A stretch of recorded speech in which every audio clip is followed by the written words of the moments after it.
Welcome to the ClevelandMoto Podcast. Hey guys, welcome to episode number 548 of the ClevelandMoto Podcast. Light 'em up, boys! Very open mind. And they're off. What an effervescent. We have a full house today at the ClevelandMoto Podcast, or I should say we have a full Rotskeller. To my immediate left, hiding behind me in the shadows, Shanky Smith. he could shank me at any moment. To his immediate left, Dan Kromke. and to his left, behind the boards, Steve Sleepy. and the Honda Whisperer is just taking a bite of food. Johnny got a mouthful of food, Mac. And to his left, Rod Wiggins. and to his left, around the corner, Greg Castillo. and behind the bar tonight, John Pennington. as usual, bartending for us. What a great day we've had. A couple of days in a row of fine motorcycle weather here in Cleveland, Ohio. The bikes are out. Everybody's running. Collecting flat tires like a son of a bitch. I got to say, I'm so proud of you guys in Cleveland. The potholes aren't full yet. No, they're not. But they are slowly filling up with small motorcycles. You are not alone if you have a dented rim. I've got a customer that just came in today. Tom put a brand new, very expensive front tire on his Triumph, and wouldn't you know, he came in yesterday with a dented rim and a slow leak. So that's not great. And I think he's got a big adventure planned in the next couple of days too. Well, I mean, Renee had the exact same thing happen. Renee's Honda Fit took one for the team. Oh. Yep. And so that was already a dented rim that was slow leaking. So when she did hit the pothole, she wasn't at the full recommended 34 PSI, but it cost her the rim. So, I believe you can file a claim with the city, but good luck. congratulations. Yeah. So I don't know if anybody remembers this. Ages ago when we were still around the corner in Lakewood, James took a customer's bike out for a test ride. He was going across the bridge from Lakewood into Bay Village, or Rocky River. He was going across the bridge, and there was a fucking bike-eating hole. And not only... It was like a trench. It was like a 1 foot trench. It was 8 to 10 inches wide and over 6 feet long. Oh, my gosh. Yeah. And so he dropped down into it. And not only did it explode the front tire, but the top case on the motorcycle shattered. I believe it. So much energy went through it, shattered the top case. And so James came back and he's like, we could see. He's not far from the shop. We can physically see him. And he comes in, he's like, I got problems. I can't get the bike out of the crevice. Really? It was. And I had to go rescue him. We literally had to extricate him from, and it was just one of those seams between two concrete, slabs that got chewed up. But it was tight to the wheel. Oh, it was so tight. Yeah, it was so tight. So wait a minute, did he fall in it and fly over the handlebars? No, he introduced his nuts to the triple clamp pretty fucking hard. But that's the story with Andy, right? That she actually had a endo because she went into such a bad pothole that flipped over and hurt her head bad. Hurt her head real bad. Yeah. So that was I'm telling you guys, we are not taking this shit lightly. However, keep in mind, your city services have not had a chance to go out and fill these damn holes in yet. So this is the time. Be careful out there. A little slower than you normally do. Maybe a little slower. Give them time to fill those fuckers in. What? Well, it'll be done in August. It is Probably, It is really exciting watching an actual public works department with a truck full of asphalt actively working instead of just digging giant trenches through the street and leaving it for 6 years. Yeah, that's the difference between Cleveland and New Orleans. So that is a real thing. Can I hear the volume on this, Dan? Could you turn that down? I'm hearing not me. a lot of side stream noise. Yeah, I don't know what this is. Okay. So anyway, not to get, we're going to talk about FLATOUT Garage because this is a big deal. What's that? We got DGR coming up. We got FLATOUT Garage coming up. We got all kinds of cool shit happening. Because in Cleveland, as you guys know, we had one of the longest lasting Gen 1 motorcycle co-ops that everybody I know that ever talked about doing a motorcycle co-op, everyone who ever said, this is a great idea, my city needs one. They all flew to Cleveland. They all checked out Skidmark to see how the hell did they keep it going? How did it work? And the answer is, it works as long as you have somebody who's willing to sacrifice their entire life for it. Well, exactly. So Greg Castillo is the new guy. So we burned out one. Well, it was fine until it wasn't fine. Right. That's exactly right. And it was just... It's epic. It is one of the greatest resources we've ever had. It brought joy to myself and all the motorcycle people of Cleveland. And the magic of it was non-denominational. So the moped guys were in there having a great time, and then the Harley guys were in there having a great time, and it was truly church, but it was non-denominational church, and that was pretty freaking amazing. It was also non-monetizable. Well, that was that's the challenge. That's the challenge, right? What's that word again? Yep. Monetizable. It was non-fungible. Can you spell that, please? Non-fungible. Non-fungible. So it was non-fungible. It was fun, but non-fungible. I thought it was a lot of fun. No. Yeah, exactly. It was hyper fun. But so you guys are. This is what I love is the time. The withdrawal symptoms haven't even been able to kick in yet. Yeah. No. Because you took the ball, and from the day that it was announced Skidmark was going away, I don't think it was 72 hours. Nope. I honestly, I look back in my texts, Yeah. and Nick Costas, who's he's right over on Rocky River, and he's Rod's friend. That as soon as Brian told me, first person I called was my wife. Broke the news to her, and I was like, you know what though, this is kind of like a blessing in disguise because I honestly was like forced to sell a lot of my collection that I was going to sell eventually anyways. I'm like, I'll just go back to working in my garage in my house. You know, when I called Nick second, he goes, what's going to happen with all this stuff? I said, Brian's going to sell it, obviously. And 2 days later, we were talking about a name.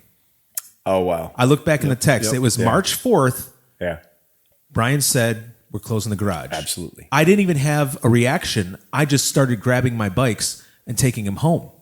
Because I had, bikes, the mini bikes displayed on the rack by my bench and on the shelf behind the stage. You had a lot of shit. A lot. And I started just taking it home and just taking the choice. I'm like, well, I had an idea of what I was going to do, call some collectors, call a bunch of my buddies and say, hey, this is available, Meanwhile, the ball started rolling.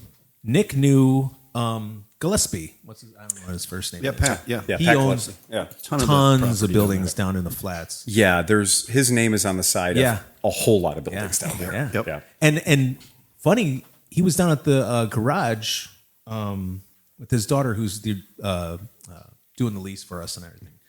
And I said, nice to meet you. Talk about. I said, one of the cool things. He's like, yeah, I like the bikes because he's a bike guy. Oh yeah, we've been working on his bikes for years. Sure. Yeah. And he goes, I said, yeah, one of the cool things is we're going to have the DGR at the garage. Start here. He goes, I used to do that.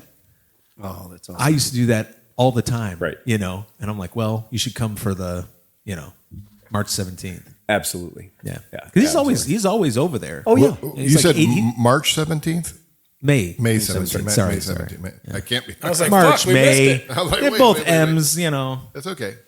But no, he's like 80 years old, and I think he still has a collection of bikes, but I don't think he rides anymore. Yeah, it's as far as we were thrilled to find that anybody that had property was willing to be like, yeah, this works for me.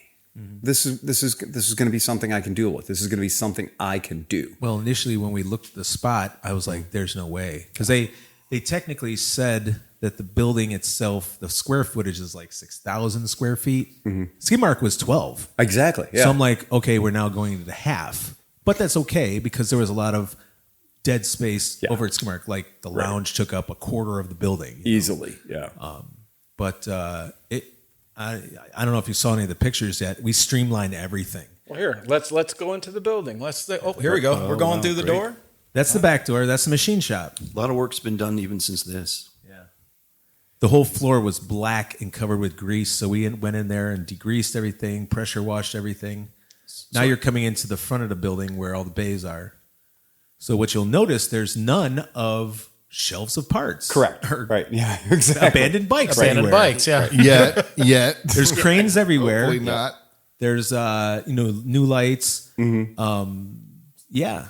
Oh, it looks like I can get my hair done there too. Yeah, the new pretty chairs. That was actually Nick's idea, and I said it's kind of set it up to like it's more of like a man cave hangout, and you could work on your bike. Right. I always wanted Skidmark to be the come hang out, and you can also work on your bike. Exactly. And it just didn't have that feel because it was such a big cave, and there was so much garbage around. Not, I'm not talking garbage. no, I'm just believe me, we've all been piles there, of- right? Well, you were talking about tires. Yep. We have a stack of tires that when people come and change their tire, you're supposed to take it. Yeah. But they leave the Of tires. course they do. So we have a mountain of And tires. you have to pay Right. to have them removed. Right. Right. Brian was never really like, We got a guy for that. Right. Right. Yeah. Kudos Yeah. to Brian though for everything he built this Yes. community. Oh. And then when Nick brought me in, and Nick and I've grown up together since 6th grade, building mini bikes together back then. We were 12 or whatever. And so brought me in, and just to see that place and what Brian had built and the community there was fantastic. And so Nick and I and Greg kind of teamed up, and Nick's got massive skills, decades experience in commercial real estate, so he can build stuff out in days that takes a crew a week to do. So, it's been very fortunate we've been able to do this quickly. Yeah, I'm very impressed. I mean, the fact that you guys have pulled it together. One of the first things the first conversation we had, I was actually going over to Skidmark to do some stuff anyway. And I saw you there. Yeah. And you were like, yeah, I texted you. Can we do DGR? And I Yeah. was like, it's May 17th. Yeah. You think you're going to be... I'm looking at my watch and I'm like, that's like a month, right? You have no idea. And Greg was like, if it kills me. yeah. If it kills me, we're going to do it. Look at this. So like you look at this. I mean, Right. when you saw the logo, Right. I was like, okay, Yeah. they're ready to go. They're ready to go. Well, they're ready to go.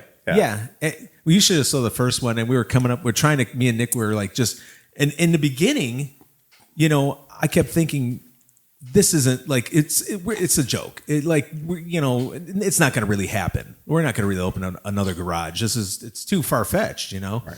So in the beginning, we were trying to come up with names. I'm trying to think of something that says Cleveland, whatever. And one of the other things I was thinking is Guardian Cycle. Right. And I made this dumb Photoshop of mine and Nick's head on the Guardian statues where the bridge is. Oh, that's great. It was Yeah. so stupid. Yeah, but the first name was Skidmark 2 Electric Boogaloo. Electric Boogaloo. Yeah. Right. But Brian wouldn't give us a skid mark, which is fine. Which is great. Yeah. And it should be part of his legacy because Yeah. that's his thing, and Yeah. he built it. And I'm thrilled that MotoGo lives on. Yeah. Right. Absolutely. Because that's such an important thing for all of us. Yeah. And it makes me so proud that's happening. But that was like the idea about like, look, I'll sell you the truck. Yeah. The old vintage Ford. But we can't. We got to get the name off of name it, off, right? yeah. Mm-hmm. Because Skidmark is definitely that Skidmark thing.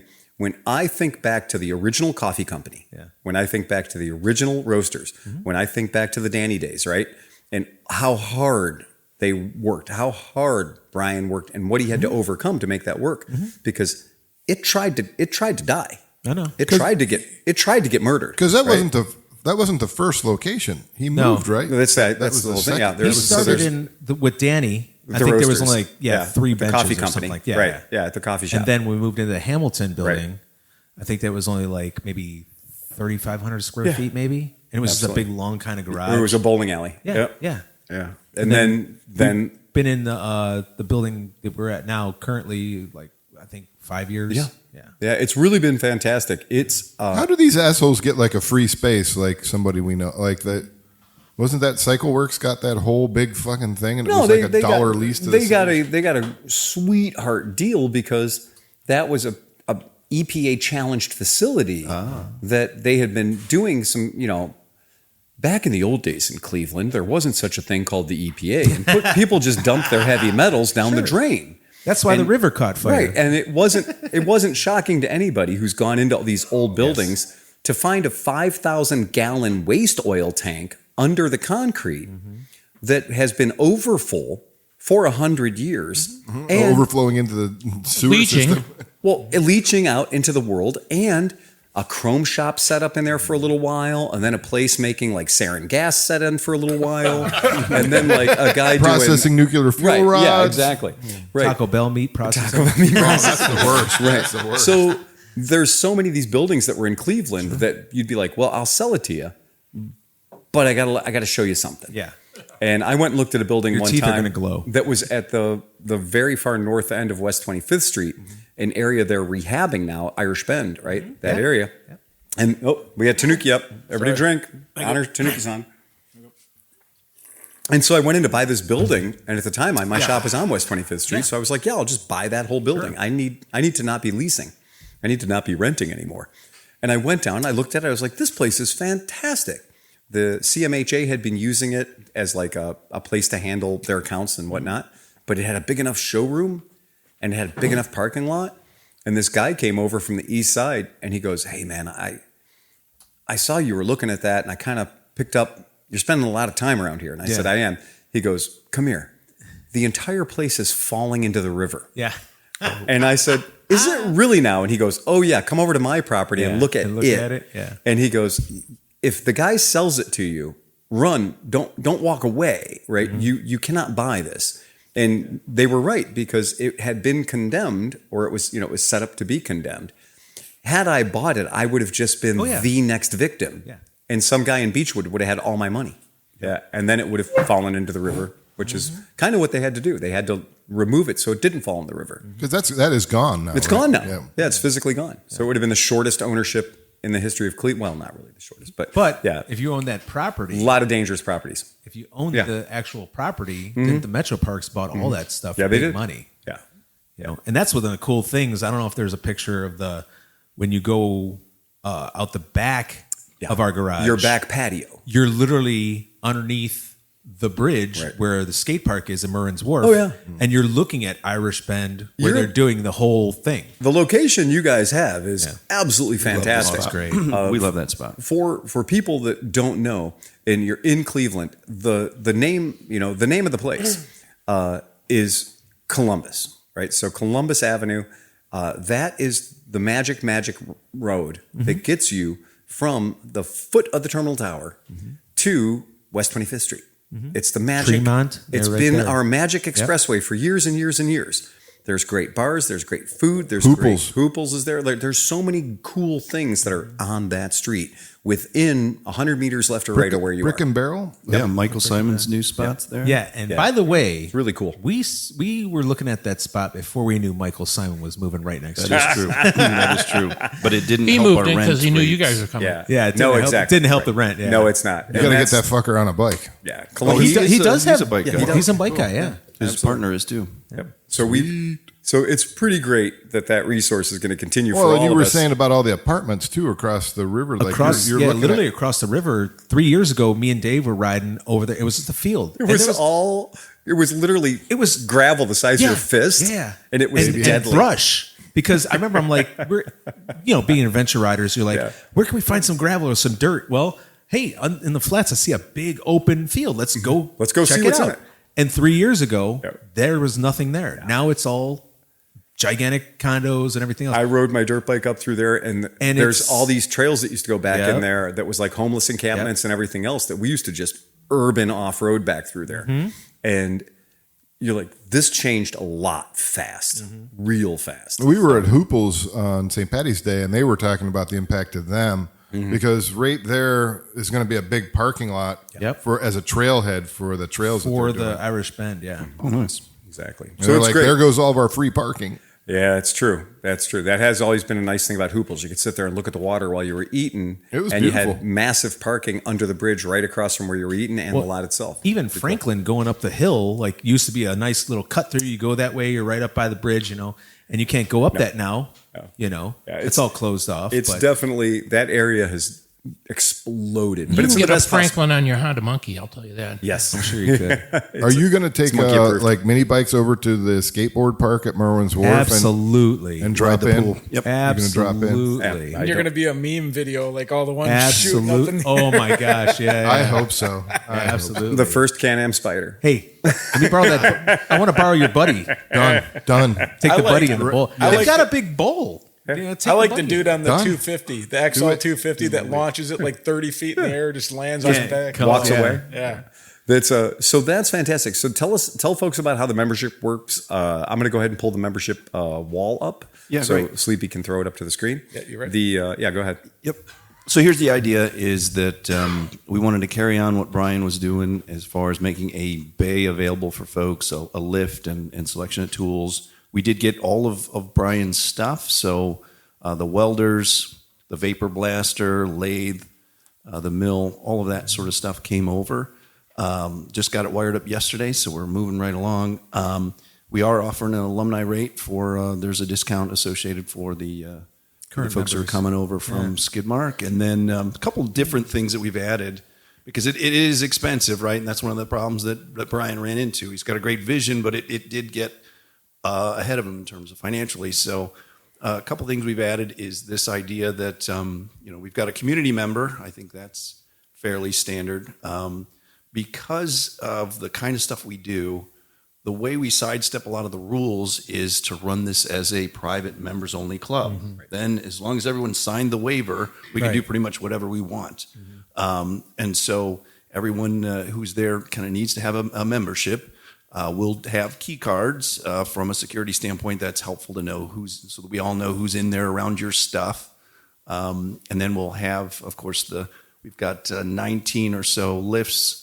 And we're getting those signed up, and then we'll have the ability for those social members to come in and rent a bay for the weekend. So the weekend rate, you get the whole weekend for $250, but weekdays are cheaper, and we can get you scheduled in. And then we're going to get a shipping container out back, the fancy ones with the opening doors, so you can do kind of an arrive and ride thing. I suspect as I look out at those condos, there'll be a lot of folks in there that are looking to be able to come over to a cool spot, grab their bike and go. Maybe their wife doesn't even know they have it, but there's they can have that bike. It'll be on a tender, and if they want to bring it into the wash bay or do some basic stuff, we've got a place for that. That's a fantastic resource. For so many. Cleveland has so many more apartment dwellers than they ever did. And the variance that happened in a lot of these apartment buildings that went up, these condos that went up, there used to be a rule that said there had to be, one parking space or two parking spaces per unit. And because Cleveland doesn't have the footprint, they waived that. And on a lot of these buildings, a lot of these properties they're building, they waived that 1 to 2 parking spaces per unit rule. And so these places are always fighting for parking. The couple that moves in that says, oh yeah, we're not going to need 2 cars, we're going to just do 1 car. Yeah, guess what? Life gets in the way. So the fact that they can do motorcycle maintenance, motorcycle storage so close to where they live, it's amazing. Well, and in your lease for most of those places, it states very clearly that if you change your own oil there, you will be executed. Oh, you're done. Right. There is no touching your motorcycle in the parking lot. We had a good, 10, 12 members at Skidmark that all they did was they stored their bike at Skidmark. They dropped their car off, went out for a ride, and brought it back. Exactly. Because they don't have a garage for their motorcycle. And think about it. If you're in an apartment and I got a garage at my house. He's got a garage at his house. You go and sit in there, have a cigar, you have a beer. These people don't have that. No. When you got those $3,000 a month condos, you can't go, hey, honey, I'm going to go down to the garage and just go look at my car or look at my bike or, tinker a little bit. They got nothing. Yeah, I have a lot of my customers that are in those buildings that have taken over every not rectangular spaced square foot of these basement garages and these multi-level garages. So I'll go in, they'll be like, yeah, can you pick my bike up? Great, where is it? Yeah. Well, I'm on the 3rd level down on East 4th and Euclid. Yeah. You have to go through a door your truck won't fit through. And then you go down into the sub-basement. Well, how will I find there's parking spots. Oh, we're not in a parking spot. Yeah. You have to roll the dumpster out of the way, and we're behind the dumpster. That's where my motorcycle is. Well, and I didn't know that until one of our other members, Thomas, young guy, he just bought a DRZ 400, but he has a Buell Firebolt. He's got a bunch of motorcycles. And I went to his place, and he's over on Sinclair by, I think, 31st. And it's just a nice apartment building. But you go underneath the building where the parking garage is, and I didn't know, like that's your garage where you put stuff. And I went in there the one day and I'm like, oh my God, like just all of his bikes are just mashed up against a wall in a corner. And I'm like, the bikes are stashed, not stored. I'm like, and he's got many bikes in his apartment too. Because you got no garage. Right. And then think about it, like, are you going to go in the parking garage and sit there and wrench and have a cigar or like people are coming in and out? Like it's not cool. That's not what you can't make it your own. They don't. Security's not going to take that. They're not going to do it. My friends in Chicago very frequently will live on one street and their motorcycle will be in a garage 3 streets over and 2 blocks down.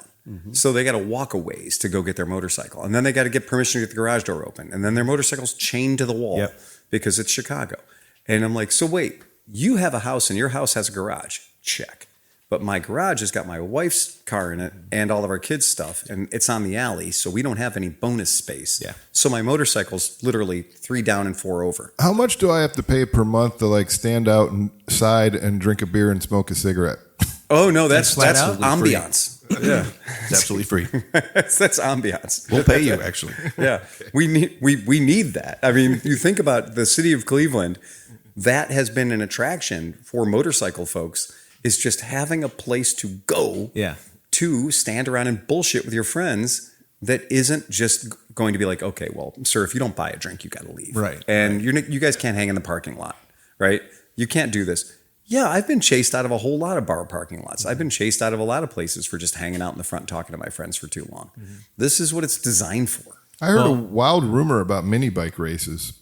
It's going to happen. Shh. It's on the hush hush. Yep. Mini bike races, RC cars. We've been talking about RC cars. Yeah. See, this idea is ultimately, it turns into it.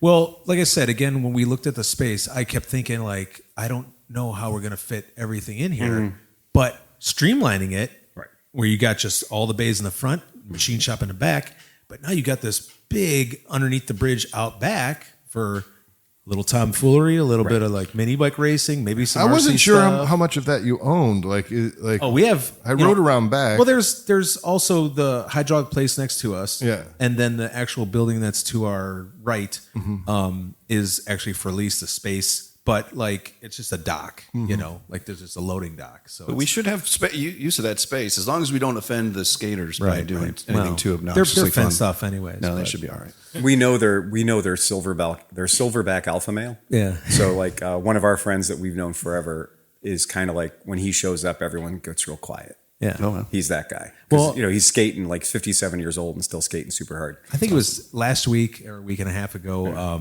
couple of the moped kids did want to see the spot. Sure. They came down and they're like, yeah, like we were on our way. Like actually we were hanging out in front of the garage, right? Mm-hmm. And bikes are just going by and this Honda Elite rips around and turns around and goes, hey. And I knew it was one of the moped kids. He's like, I was on my way to the skate park. And I saw you guys are hanging out. Like, is this the new garage? I said, yeah, come and check it out. I just can't wait for all of these 50-year-old guys that have been like, I used to skate. Yeah. And then they're going to drop in and it's going to be just 9/11. Like, it's going to be just carnage. It is going to be chaos. Dude, my hero just broke his leg. Billy Strings was coming off the stage and decided to do a kick-flip and broke his ankle. See? Yeah. Shit happens. Yeah. Men past a certain age shouldn't skate. Yeah, that's as I'm waiting for, because it's like, I'm one of those ones that are like, I think I can still drop in. Yeah. I think half our crew should barely be walking. This is true. It's because of that shit.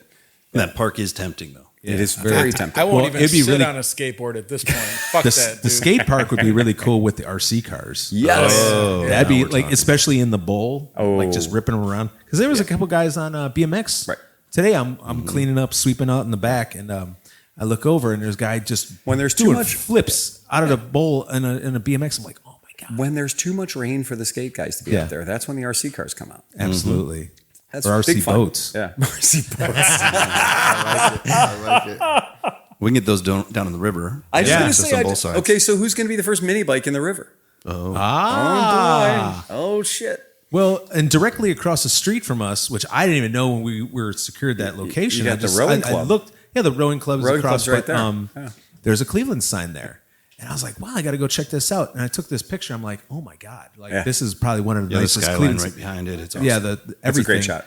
But literally, like, there's kind of a rail there, but there's also, you go to the left and there's no rail. And there's like a gravel thing. Like, you could put a ramp there and just jump straight into the river. Launch out of the dining patio for Merwin's Wharf Restaurant. Oh, yeah. You could go in so easy. Right. Yeah, I've always looked at that and been like, when we would take DGR and stuff there, I would just be like, somebody's going to fuck up and just come in hot on the gravel. Well, and I didn't honestly know how deep that was. Yeah. And you see those barges come through, and they've got all the marks, all the feet on them. It's 30 like 30 feet. Like it goes way down. Yeah. It's really an interesting thing. If a mini bike goes in that river, it's not coming out. It's not coming. It's not coming. Well, I mean, if you think about all the ships that go by and people drowning in there, you didn't think it was 3 feet deep. No, right? no. You got to do what the guys who ride snowmobiles on the water do. They put a little buoy off of it. It sinks, and then they can hook onto it and tow it back up. Otherwise, we got to call LT Magnato to come and rescue you with his kayak. Yeah, it's a strap out, winch you up, give you a little coffee. Yeah, that's It's super exciting. I'm absolutely stoked about it. It's really cool. You have to call the Putzfrau. The Putzfrau is the little boat that cleans is that what it is? Yeah. Oh, the community support though has been outstanding. To have folks come out, we're doing terrible work cleaning out a terrible lot out there, and folks just volunteering to help out. I mean, it's a testament to what Brian built. And that's the thing. So I was doing a video with Steph Tuesday, right? And so I didn't know. I thought she'd been building bikes forever, right? No, she was doing cars. The whole reason she started building bikes was because of Skid Mark. So I want to say it was like, well, it's definitely longer than we had this current building. So it's got to be like probably 6 years ago. Steph shows up at one of the, I think it was a MotoGo fundraiser or something. That's like, what it was she one said. Of the, yeah. And she bid on one of the $600 membership, like half a year membership, and she won it, you know. And it came with the 550. And it came with a 550. So like that was her introduction into motorcycles, and she has done some great amazing things. stuff. Yes. But and she still was, doing it. Well, she was just saying though, like how important that community was for her, because her other experience was Harley people. No, and it's not no disrespect to Harley people, but like the hardcore, like don't like anybody but Harley people. And she was like, I don't think I like motorcycles. And then she came up and met everybody at Skid Mark, which is more of the scene. I mean, the place was the which is now going to be your place, but the scene of people that helped those people compared to everybody else were accepting of everybody. And it made that, she was like, wow, this is a community that I really want to be a part of. And that's now it's been for 6 or 7 years. Right. So that's cool, man. That's I really think that's cool. consistent nationwide with motorcycle co-ops. Yeah. I got to say, everyone I've ever seen, the group that is the core foundation behind the motorcycle co-op, they want that experience. They want that place to be like, hey man, leave your shit outside. This is a motorcycle space. Yeah. We're all here for the motorcycle stuff. And you're going to meet every kind of person in there. Well, every kind of person. How long have the Misfits been going on? Forever.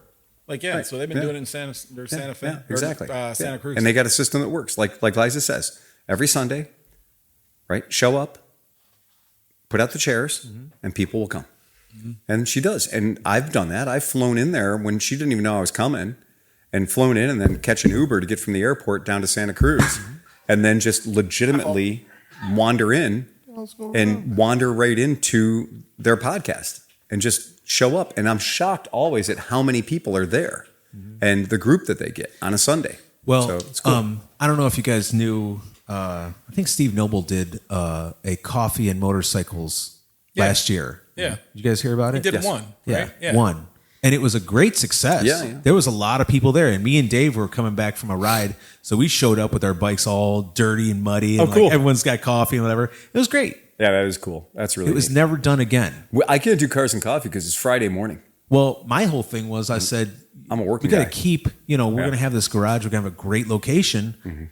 Let's have like coffee and motorcycles every Sunday. Fuck yeah. Let's do something every Tuesday. Let's do this here, because it's you got to keep the people engaged. There's got to be a breakfast food truck.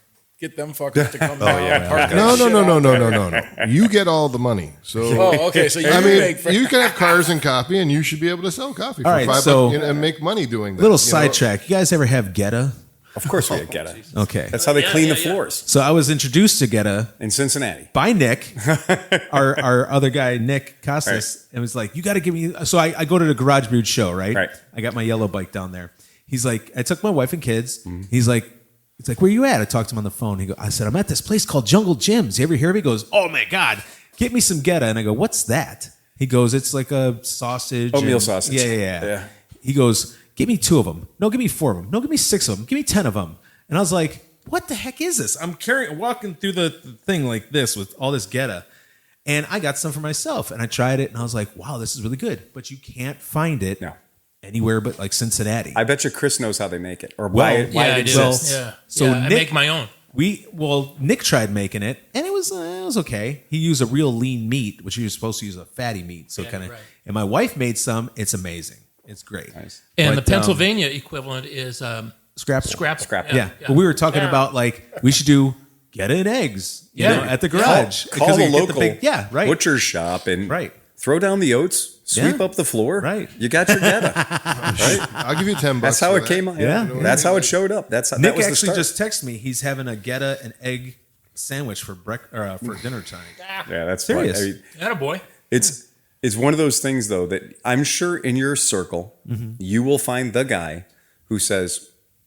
So I used to be part of National Guard, right? And I used to be part of the veterans' whole vibe. Sure. Is that one weekend a month you go to your National Guard, you go to your post, and you go to your post, and if you think you're going there to field strip M16s and to pull maintenance on tanks and shit, you are sorely mistaken.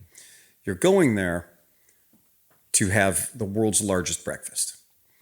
You're going there. All these places have a fully trimmed out stainless kitchen, and like a little basketball gymnasium area, right?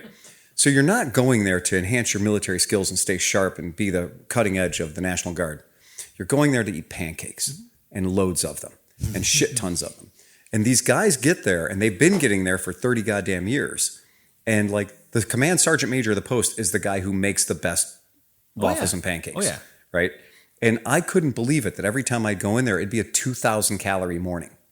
And I'm like, this is where we're supposed to be staying fit and staying sharp as military soldiers? No, all we're doing is eating from the time we get there until the time we leave. It'll be impossible for you to not have somebody show up and be like, oh, I love cooking breakfast sandwiches for people. Yeah. Yeah. And then when that guy shows up, you pat With him on his the field head. kitchen. You pat him on the head. You give him a special jacket or vest that says he's special. He'll never leave. He'll never leave. And he'll sit there and he'll grill food for you that you'll sell, and you'll split it with him or whatever. And you'll have a wonderful thing that people will be like, fuck yeah, man, I'm going in and get those big silver urns full of coffee, because bad coffee is exactly what the world runs on. It doesn't have to be amazing. And those dudes out themselves. Yes, All they you do. got to do is set up a grill and just watch the guy that's standing close to Yeah. it, just looking around. You're like, you want to do this? Oh, yeah. Yeah. Or bring one box of donuts one time and listen for the assholes being like, man, if I was doing this, I would have a box of donuts. I'd be sitting there saying, like, good, you're fucking right. Oh, that sounds like you've been voluntold. Some people can't agree on like, what kind of bike they like or whatever, but you can also agree, everyone can agree that they love breakfast. Yes, absolutely. Yeah. Breakfast wins. Breakfast is always the way to do a Sunday. And if you can do a Sunday and have everybody show up for breakfast and just be like part of the community, that's great. So one of the things I always was, Skidmark Garage had a great building. Like the inside, with the lounge and everything, it was amazing. You walk in there like, wow, this is really great. Yeah. But the location, there was no foot traffic. It was literally, you're in an industrial area. And, it's just, even now, the location that we're at now, when the bridge goes up and the barges are coming through, you sit out front, you have a cigar, and you watch people. And we've had some people that just walk by and like, what is going on in here? We don't even have a sign up yet. Nick parks his little I saw it. coney out front, but people walking their dog. We just had a girl come by and she's like, I'm a certified welder. She's like, I'm an artist. I sculpt on, I do like sculptures with like concrete, like chisels, like all this stuff. Yeah. She's like, what's going on in here? And I said, well, let me show you. Her and her friend came in and she's taking video and she's like, I want to be a member here. I want to learn how to like do things. And I go, okay, like, we'll sign you up. No problem. Like she's like, I'm a certified welder. I'm like, so let me show you our welding table. Let me show you all this. And that's just cheating. That's the van that says free candy. Yeah. When you show her all the Lincoln Electric shit, right? She's like, I'm a certified welder. Oh, right. Well, right. Yeah. We have, that was one of the things. Skidmark always had classes. Steve Noble taught classes on welding and carb, like that. We're probably going to talk to him about having some more classes there, For sure. I think that's the best idea. The foot traffic, just the people alone, we're not really even advertising that we're open right now. And there's no sign out front, but people are like, what's going on in here? We've had so many people just stop in and say, what's going on? And let me tell you, We have had unsolicited advice already show up at the shop for your operation. Oh, yeah. We're still listening. They so are. we want to hear it. They're like, oh, you know what they should do? And I'm like, I'm sure they'd love to hear it, right? We would love to hear it. Oh, well, I hope they do this, or they better not do that, or they do whatever. I'm like, I see a membership in your future. But you know right? what? I think what you got to do is be like, I like your idea. If you buy a membership, we'll do it. Well, put some skin in the game. Yeah, get some skin in the game. And that's it. If you're a member, you definitely have a say. Sure. You know what I'm saying? You definitely have like, hey, maybe if we do this and do this, okay, or like a And then suggestion eventually box you or can whatever. be part of the tribunal. Right. You can't just be like, oh, I'm not going to join your garage. The Pentaveret. You can't just be, I'm not going to join your garage, but you should do this. Yeah. Like, no, we're not going to listen to you. I'm sorry. Yeah. When you get the special aprons and the special hats, then we'll know. Yeah. You have to earn those. I was looking back at my memories. Flat out handshake. I've been helping Brian out with Skidmark for the last 8 years. Oh, yeah. Exactly. So I've seen a lot of people come and go. I've seen what worked and what didn't work. Right. That's the and a lot of good, the thing that was weighing on my heart when Brian told me the garage was closing is it was March 4th. previous to that, like in January, February, we had like, I would say 6 new members that joined the garage that were amazing members. One of the guys, he owns a couple bars, another guy was doing a shovel head, and he's like, I'm doing this, and I want to find this kind of bike, and I want to do this kind of bike. He ended up buying, when I was letting some go of my stuff, he bought a moped for me for his wife. Oh, wow. He bought a mini bike for his brother, and he wants to come to the garage. So it's like we had such a good, just diverse crowd that like we're excited about the garage, and then for all to go away. Yeah, we couldn't let that happen. No. What do you do? I have What a do you quick do? question. Did the skid mark auction go off? No, that's the Sunday. Sunday. That's The this 20th. Sunday. So we should probably talk a little, like, if anybody's interested, go to, what was it, the auction. There's an auction site. It's called 2 cents. 2 cents or something auction. If you go on the FLATOUT Garage Facebook page, it's advertised there, or I think even the skid mark page. Yep, FLATOUT Garage Cleat, and then the events page. I was looking at certain things there. That one. So a lot of the bikes that are up for auction, and nothing is reserved. I even threw a couple of my bikes in there, some mini bikes, and 2 SL 350s. One of them has a title. Both are pretty complete. Both turn over. One has a title, but like the one, that was my goal last year. I had a nice SL 350 I took to Mid Ohio, and it was just an amazing bike there, And I ended up selling it, and I was going to take the 2 parts bikes and make one just dirt bike and then one a street legal bike. Mm-hmm. Well, that's not going to happen, so they're going to the auction. There's a couple other parts bikes that were just, and again, we had these members that like they had these great ideas, like I'm going to buy a bike for cheap. I'm going to fix it up at Skid Mark Garage, and I'm going to ride it. Okay. Mm-hmm. One of the ladies bought a CB200. Mm-hmm. I think it was 74. It was gray, whatever. Gorgeous bike. It was all there. I've owned like 4 of those. I was going to say. Great bikes. She starts taking it apart and gets to the airbox, opens up the airbox, and mouse stuff falls out. And she goes, I'm done. And never came back. But she handed Brian the title. Like, here you go. So that's going to be in the auction. Right.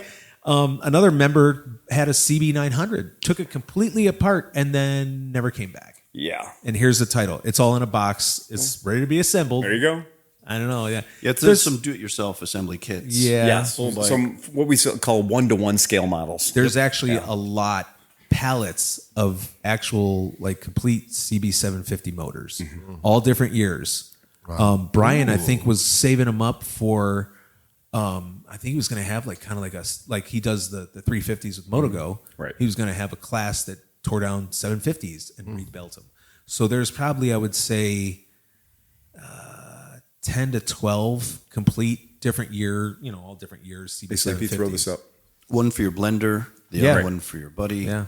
So there you go. So there's the 200 right there. There's the 200 right there, right? We all recognize that Cafe Racer gas tank anywhere. But the hilarious thing is this is one page, and that one page has got 10 bikes on it, and there's 8 pages. I want that weird 2-stroke motor, the Ropebe. The what? Oh, wait, what's that? What's the tank? Right there. What's that? That's a Cafe Racer kit for... No, wait a minute. Are you talking about the with the big head? Yeah. Okay, wait a minute. Oh, Daddy likes. I have some information on that. I'm getting that. Yeah. So Uncle Pete knew exactly he what goes, it was. No, because he texted me. And he goes, what is this motor? Right. And I said, well, there was an estate sale. This one guy that Bruce Maddy, 2-stroke guy. I don't know if any of you guys knew him. He passed away, and there was a estate sale. That motor was sitting on the ground, and I'm like, I don't care. That's just cool looking. It's like motor. an Aries or ASPES. Aspes. It's an Italian thing. I've never heard of it. And the motor was sitting there. I'm like, I got to have that. Well, I didn't know there was like no internals in it. But no the cases, piston, no nothing. No, the cases and the head, everything's really nice. It's like so somebody cool just took looking. it apart. Yeah, it's like a piece of artwork. I had sold that Yamaha 200, that CS5 that I had, that purple one. Yeah. I sold it to a kid who has a ton of dirt bikes. He's out in PA. And he saw that motor sitting there. He goes, will you sell me that? Like, what do you want for it? And I go, it's part of the auction. Right. That's one thing. Once it's in the auction, it's in the auction. Nothing's like when you see those pictures, everything's going to be there when you go there on Sunday to bid on it. Is it all in person or is there online too? There's no online. Yep. No.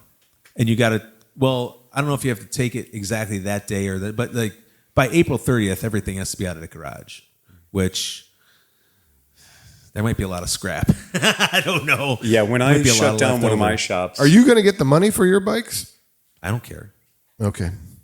Good luck. I want you to. I'm throwing it all out. Yeah. Like I put in some mini bikes that there's a couple of 19. If you look up a 1970 Bronco TC4, little Italian 50cc 5-speed. There's 2 of them in there. They could be yours. They could be yours, and I paid some good money for them, and I'm just letting them go to auction because I want those can't take it all. SL350s. The SL350s are nice. And there's a title for one in your name? Whose name? I don't know if there's pictures on the. There's probably pictures on the. So here's what we wanted. Yeah. I want to make sure we get this message out. Yeah. This is April 26th. Okay. Yeah. So you have no time to get ready. So if you're watching this live, you are now part of the cognoscenti. You have this information. You know where to be. You need to be at 4806 Hamilton on April 26th. And I won't be. I'm guessing. I'm working. Right? I'm guessing this is going to be an all-day event, but you want to get there early. I know it starts at 1, but you want to look at the shit. Yeah. So is it going to be a time you like want to you get just there early? bid all day, and at a certain point at the end of the day, I think it's just the guy walks down the line, points at something. That's and exactly you, how like it just Who will give me 40? Who will give me 30? yeah, Who will give me 50? Okay. Who will give me 45? because there's boxes of I went through all my stuff, and there's just boxes of parts that I don't even know what's in them, and I just put them all out. I've only seen one thing taking so them. far because I'm not buying anything. I'm on the opposite. Yeah. I'm in the getting smaller stage. Yeah. But there is one The item. auctioneer needs to come by the shop later after he's done. Yeah. That's not enough, Phil. There's one item there that might save me from falling out of the rafters. What's that? This is a very simple pallet stacker. So for us, we've got pallet shelving in our shop, and we've got no less than 30 incomplete motorcycles in Tom's service department that are all at an altitude of about 8 feet, 9 feet. So you can walk into the mechanics cubbies underneath them. And so the very technical way that we do this now is I put a ladder up and I climb up like literally like Jungle Jim, and I hold on to the pallet racking with one hand and I grab items with the other hand and then try not to fall. Well, This for the could last save your life. For the last save my life. For the last 5 years, that thing was my elevator to the second floor where all my mini bikes were and all my parts were. So I'd go in and go, oh, I need this, and I'd go up there and just go up in there, put all my bikes up there. Yeah, so it works great. That's the only thing I was like, oh, that has potential. It's very cool. That has potential. We did have an important question from the chat before, and it's like with all the memberships, can you also buy a members only jacket? That's coming. Yeah. That is definitely coming. Your conception, Yeah. application, build out, merchandising. Well, listen. You remember like a couple months ago, Brian actually had the Skid Mark hoodies. Okay, Absolutely. They sold out in one day. One day. He got really nice Carhartt hoodies, and I joked with him. This $100 hoodie. This was in January, February. I forget what He had this idea like, let's do these nice hoodies. The Carhartt runs, they're gonna be $100. I'm like, I don't know if that's gonna work. One day we sold 25 of them. That's all he ordered. And they were all gone. You know why? Because when somebody saw the Carhartt, they knew they were at least getting a good Right, fucking hoodie. quality. Because like Moto America, you buy their things, you're Right. all excited, and it's like a fucking T-shirt with a hood on it. And you're like, come on. But what I said and I joked with Brian, I said, let's close the garage and just start a T-shirt business. Which honestly, anytime anyone comes to like the Piston Power Show, Mid-Ohio, anywhere we set up and sell T-shirts, the ones that say, fix your own. Yeah, fix your own shit. Yeah, absolutely. Those sell first. And that's Of course. what everyone wants. That's what you want. I mean, we're going to have flat out shirts. We have stickers right now, but everything's coming, So it's flat out. I thought it was fuck off garage. I'm sorry. Well, wait a minute. That was the joke. That was the joke because there's that place down in Peninsula where it looks like a garage, but it's just in the metro parks. It looks like and it says MO Garage, right? And I was just down there today with the Africa Twin, and I was joking about like, should we have it say Flat Out Garage or just F-O Garage? Exactly. Because that's where you go to F off. I totally agree. Right. Yeah. The MD Garage So the MD Garage has been a thing that if you live in the Cleveland area and you have a street rod or you have a Harley Davidson or a motorcycle, you are required by law to have a photograph of your vehicle in front of this vintage 1950s style garage. Yeah. Right. And it's really cool in the fact that you just wander across it on Boston Mills Road.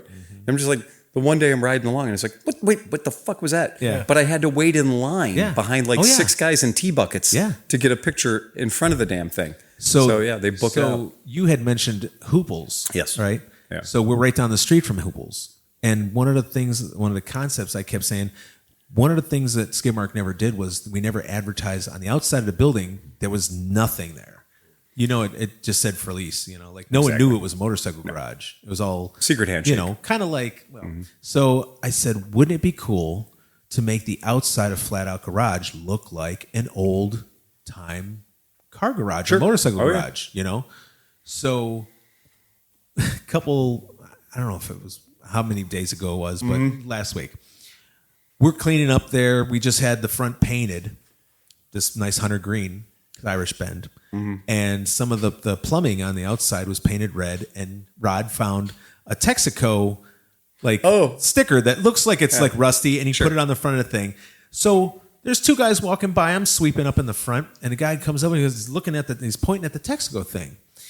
It's Norm Polanski that owns Hooples, and he owns the Parkview. And he goes, "Hey, Greg, you know, I knew him from years ago playing his stuff, And he goes, hey, I got a gas pump that's made out of wood, and it matches this Texaco thing. Do you want it?" And I go, "Absolutely. Yes, I'll display it for you for free." Yeah. Absolutely. So it looks whoever made this thing like really took the time to make it look like an exact gas pump. Outstanding. And the top light, but it's all wood, you know, and it's got a glass front with all the numbers, you know. Little if it was metal, somebody'd steal it years ago. Right. So put that outside, put the thing out, and the whole idea of the MD Garage, everyone wants to take their picture with it. Right. You make the outside of FLATOUT Garage look like an old garage. Oh, exactly. And everyone's going to want to come up and take a picture of FLATOUT Garage. Oh, it's brilliant. This place is going to be tatted up in no time. Well, and that's another thing, you know, there's going to be an interview process, you know. If you're looking to just do wheelies and burnouts in front of our garage, it's not going to happen. Right. But if you're looking to jump a mini bike into the river, that will happen. Well, my God, we've got the Nada ramp just for you. We're really good at building Nada ramps. Just make sure. Here, take my SSR. Make sure there's no barges coming. Right. I feel like somebody could make it across. That's the bonus challenge has been put out. I believe you. Yeah, the Sky Cycle. Yeah. You could just make it across. You can do it. Just make it. Over at those new condos, there is like a ramp that goes down to the actual river's edge. Right. But on the other side, it's all gravel. So you'd have to have some kind of landing ramp, you know. You've thought about this already. Clearly. The wheels were turning. Just do water skipping. Skip right across the water.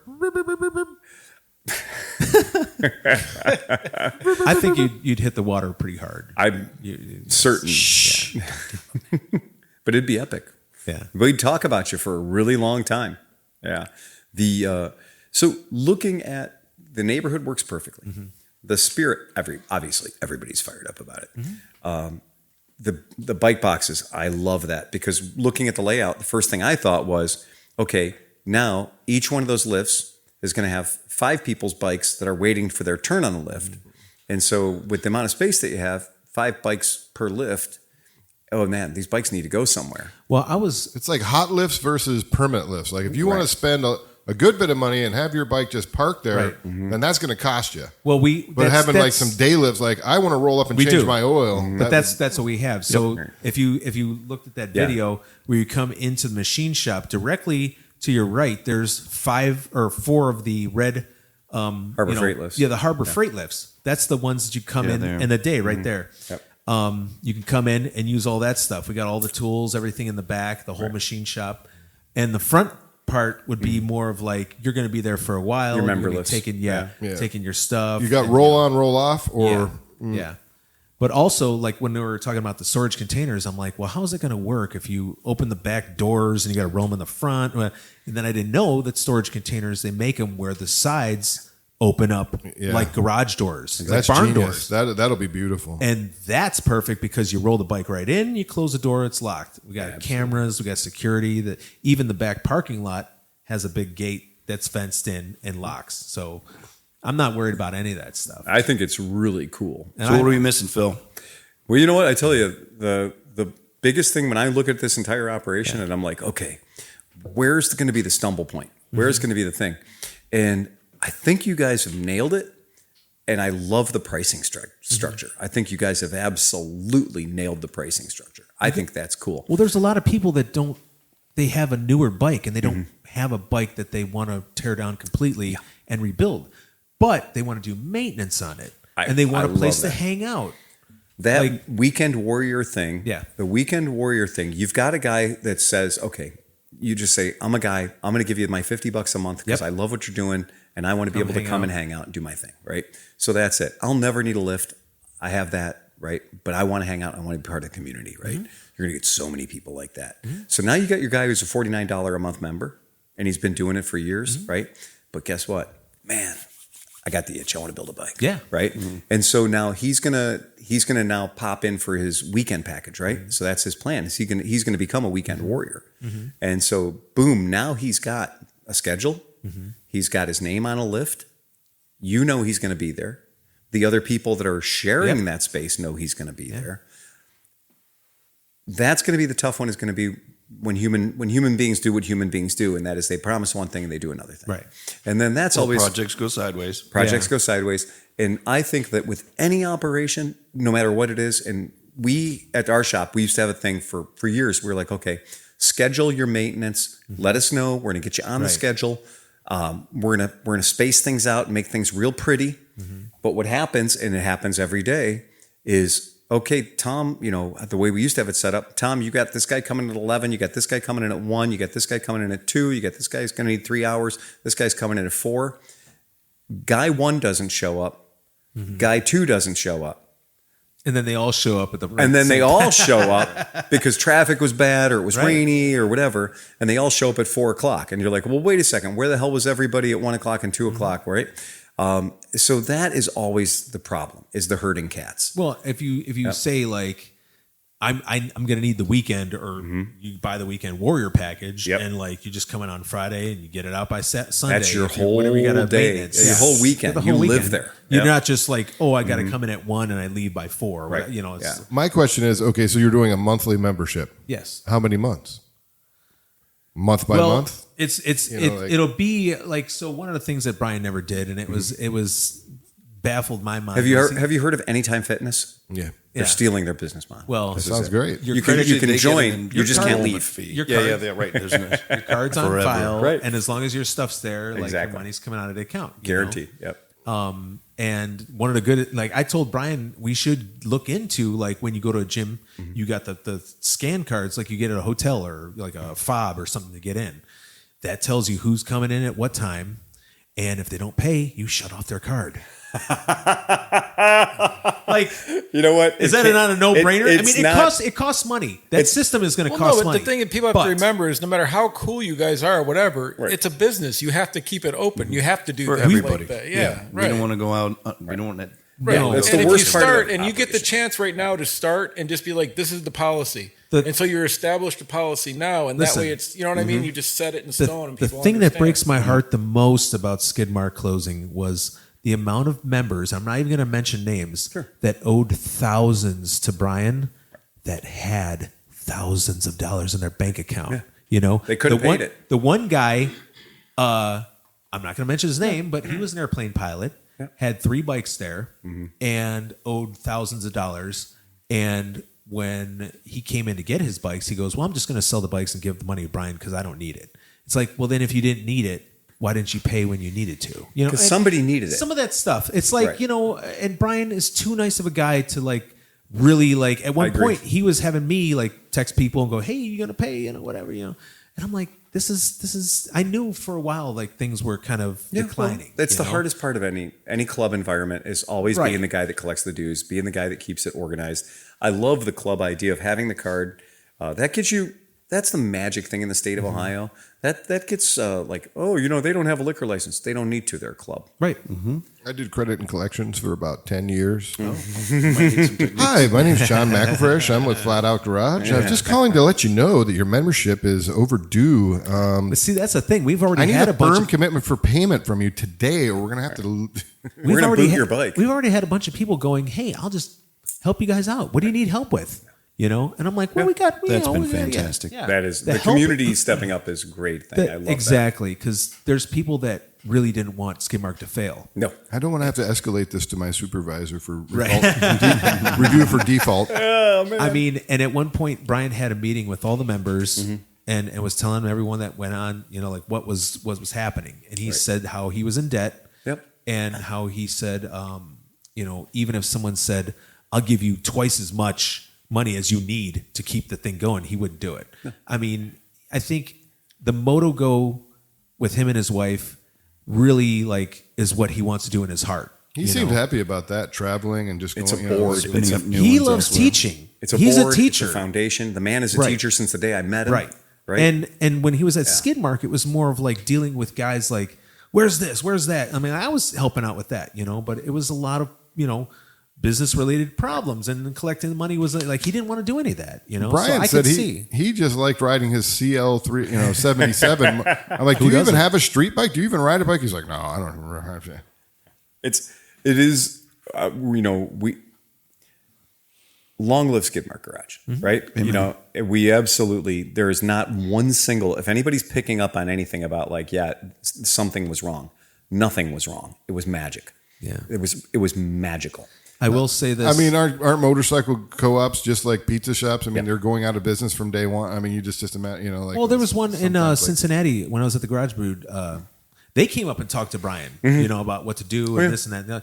It's there was a couple that came from all over to ask how this works, how you do it, and one of the guys came from some farm town, in PA somewhere, and he goes, "How can I do this?" And Brian goes, "Don't.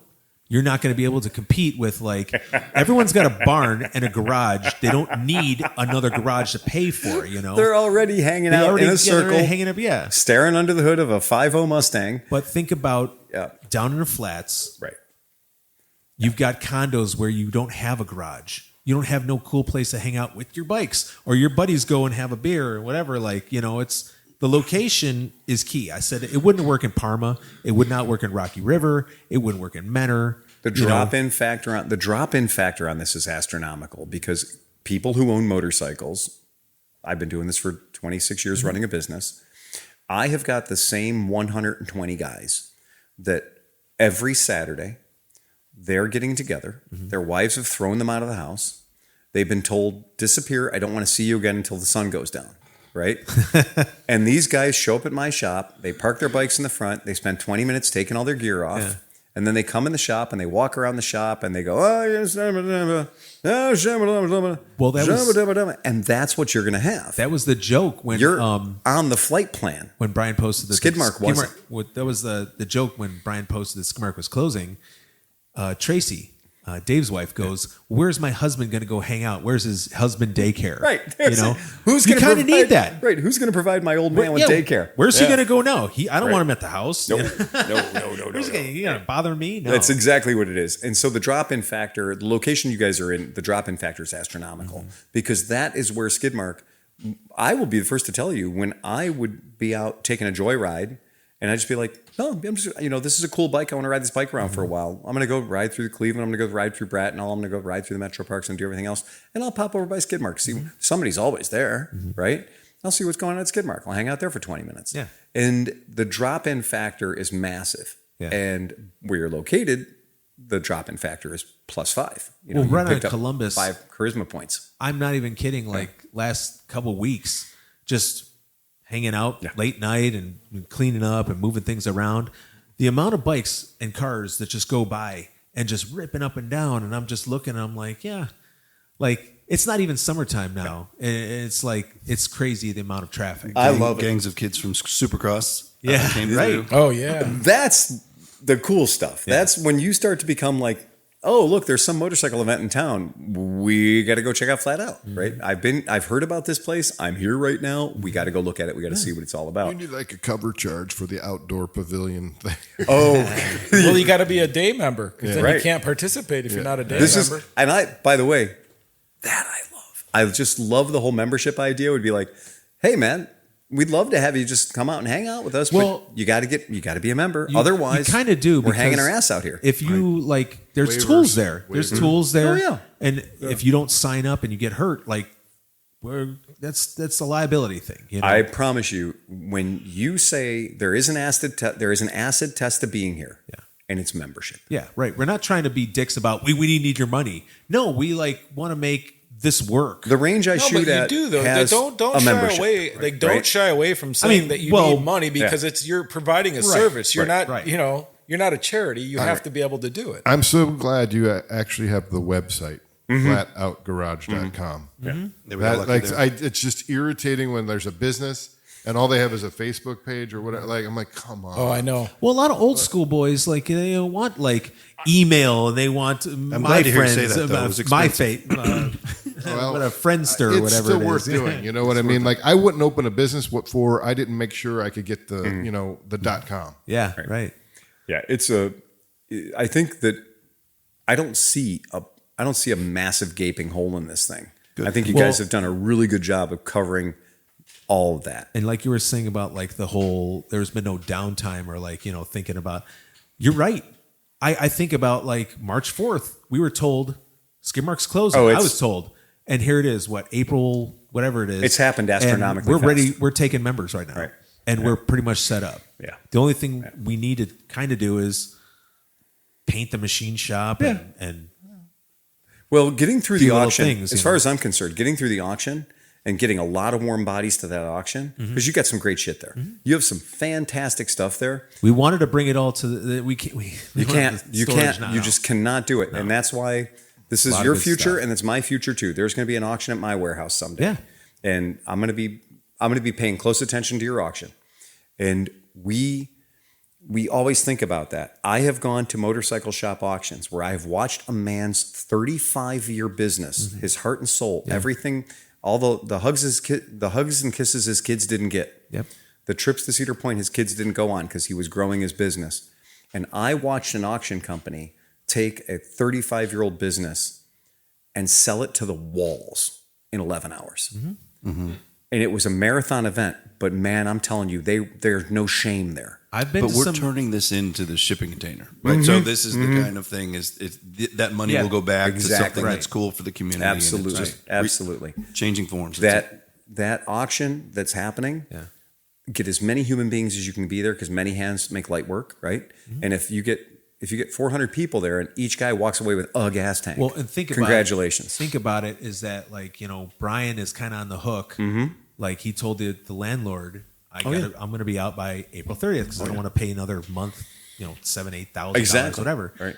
And we're trying to help him Absolutely. in the best way we can. Absolutely. It's like one day everyone comes and they grabs all the stuff and get it out of there. Yes. And whatever's left goes to the scrapyard. Show up, whatever. buy something. Show up, buy two things. That's what you can do to help. There's a lot. If you look, I don't know if there's pictures of the gas tanks. I We saw just it. took shelving.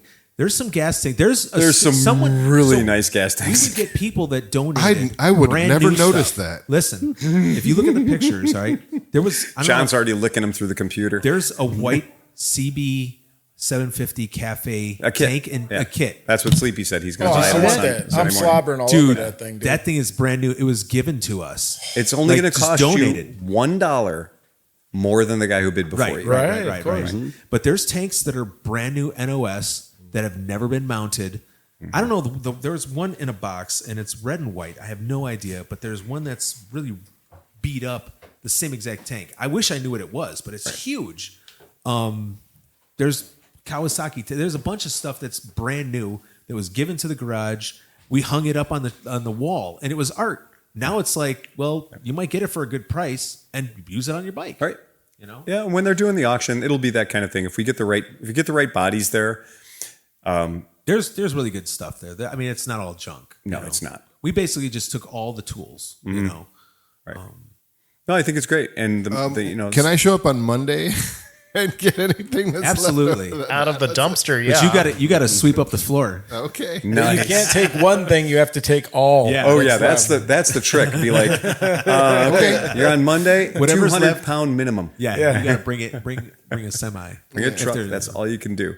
Yeah, it is really. I mean, it's funny, but we understand. So, Greg, do you already have members? Yeah. Oh yeah. Yes, we do. I was tempted. I'm like, I could just sign up and be a member right now. Yeah, You can. You can. Nothing Rod can stopping. take I might wait till payday. Right? No. So we have. I don't even know the number, but like Dave Nolan was the first one. He wanted to sign. Oh yeah, I saw your. he made it. He made a little. Nick made a little thing about The 007. 001. Yeah, Yeah. it's Dave Nolan. Right. But Mike Torsha, he's the guy that built the Kawasaki. It's been in a couple shows. Yeah, we got a KZ or whatever. Yeah. There's a With couple the of the smoke boys. screen and Yeah. the heads-up display. Yep. And, and we It's have amazing It's bike. basically like these guys are going. I know you guys aren't fully set up right now, but we want memberships right now. Like Right. we'll come in. We don't. That's fine. I mean, there's So- potential for them to sell out. I mean, certain memberships. Well, and I'd rather have a waiting list than like, we've got 10 open bays, which I don't think will happen. I mean, we've already got enough people that like, they want to know, when can I bring my bike? One of the other guys that we brought his bike because he's an older gentleman. He's been working on the CB450 for 6 years and God love him. He can't get the timing chain right on this thing. Oh man. But we brought all of his parts over Yeah. and his bike and everything, and he came out and he takes the bus everywhere. He's got a Sportster 1200, but he doesn't ride it when it's raining or whatever. Mike is a really nice guy, and he called me up the other day and he's like, "Hey, can I just come down there and like help set up tools?" And I was like, "Absolutely, yes." I can help him with that timing chain because I'm very familiar with it. I Well, fixed he a needs couple that help bad in the worst way. He I actually. fixed a couple that were out of index. It's really weird. The castings on the cams. Do you know how many times he dropped the timing chain into the motor and had to take it all back apart? Oh man, he got to the point where he was like, "I think I should just buy a running bike." And Yeah. you make a. And I'm like, no. You got to finish this. We could He sort went that out. Yeah. Absolutely. But then that's another thing. If you're a social member, you can come and help out everyone. Like the whole open. Can I plan- charge them? Well, You need I'm to sure pay. you could buy need to Michael- buy my membership, and I'll help. I'm sure you. the guy, will, Michael buy you Fresh some gonna beer have or his whatever. T-shirt on that's gonna say Gun for hire. Yeah, "Gun for hire." Right? Yeah. Oh, we had stuff like that at Skidmark. Every Wednesday was like kind of Wizard Wednesday. We'd have guys that weren't members Right. officially, and they'd come and help out. Like Cubby would come and help out with electrical, and people would just help out. That's great. know. It's But then absolutely it kind of fantastic. fell off, and like people weren't coming because no one was. Well, people have lives, Yeah. right? And that's the thing is everyone starts with the best of intentions, Right. and then things happen. Sometimes you don't see a guy for 3 or 4 months. Doesn't mean he doesn't love it. Doesn't mean he doesn't want to be there. Just means that for 3 or 4 months, shit got Something else weird. happened. Yeah, something else happened. Something else happened. The best thing about the new spot is it's more, I would say, cozy. Like you're literally right next to the guy working on his bike. Right. But that's cool because, hey, I need a hand. Can you just reach over and grab? Oh my God, hold yeah. this. Right. Rather than like, and you're screaming to the guy across the building. Like the one thing I need somebody over here now. Well, no, You but know what the best way to work on a bike is? Is when there's a person on this side and a person Yeah. on that side. Oh, and yeah. both of you are working on the bike, and you don't have to go back and That's forth. right. And you're like, I mean, Cynthia and I were doing yeah. that this last couple weekends. Absolutely. we kind of did it like a little makeshift kind of lounge, like right in the middle of everything. So it's like, I just want to take a break. And you sit down on the couch dude. and you could see everything around you. So my mom passed away a while ago, so we're moving all the furniture out, and I couldn't figure out what to do with this fucking chair, so I put it in my garage. So I have a recliner. The best thing I've ever done in my life, dude. You get You kind have of a tired of recliner in wrenching, your you garage? just- Yeah. Oh, John, it's shit. fucking great. Oh, yeah. Oh my God. So There's that's nothing a like great idea. Yeah. I slept there overnight. I don't think want- you slept. That sounds like a good story. I don't want anything comfortable in my garage because I know how it's going to work. Like everybody's like, it's like I got my TV in my Yeah, garage. yeah, I got a mini yeah, fridge. yeah. I got a nice comfy chair. I just don't have productivity. I'm like, fuck, dude, no, I'm supposed to be working out there. Like when I'm out there working, my goal is to be how much can I get done before the garage gets up to 58 degrees. No, but you Right? know, I agree. But what happens is, see, like when I get stuck on something, Yeah. so then I'd rest my legs and I sit there and I Right. ponder I for a ponder second, it, and then I'm yeah. like, oh, I know what to do. Yeah, that's a good idea. Yeah, A lot of people will tell you if you're stuck on something, walk away Walk from away it. from it. Yeah. Because how many times have you gone, God damn it, I should have walked away from that? Just go do something else. you're looking at the problem, Okay, I and gotta get out of here. you're looking at the problem, and your brain is overcomplicating it, and you just need to step away and not think about it. Yeah. You know, and the best thing, like I said, is to have a second or third pair of eyes on it. You know, You need to sit down where in does the this chair wire go? and go on your phone and Google the shit out of That it. too. That too. Some How do I fix this? Weapons grade YouTubing happening over there. Yeah. That's where it's like my friend set up his garage and he's got this beautiful work set. I mean, literally did a great job. Yeah. And he's got a fucking 50-inch monitor hanging on the wall right in front where I would be like, there's 200 wrenches that need to go there, not a 50-inch monitor. And he's like, no, that's my most important tool in the shop. Yeah. I said, why? He goes, YouTube videos. Yeah. He says, I can sit here and I can watch that and I just move right along with it. He goes, we live in a golden era. We live in an era where you don't need to take a 6-week training course to learn how to work on your washing machine. You can watch a YouTube video. Someone's already and done watch it. a pro do it and learn from his 25 years of experience. So been there, done that. It works. So that's cool. I love it. Just so happy you guys are doing it. You know, full steam ahead. Thank you so much. So Appreciate the badass. support. It's a fucking deal. And I just signed up.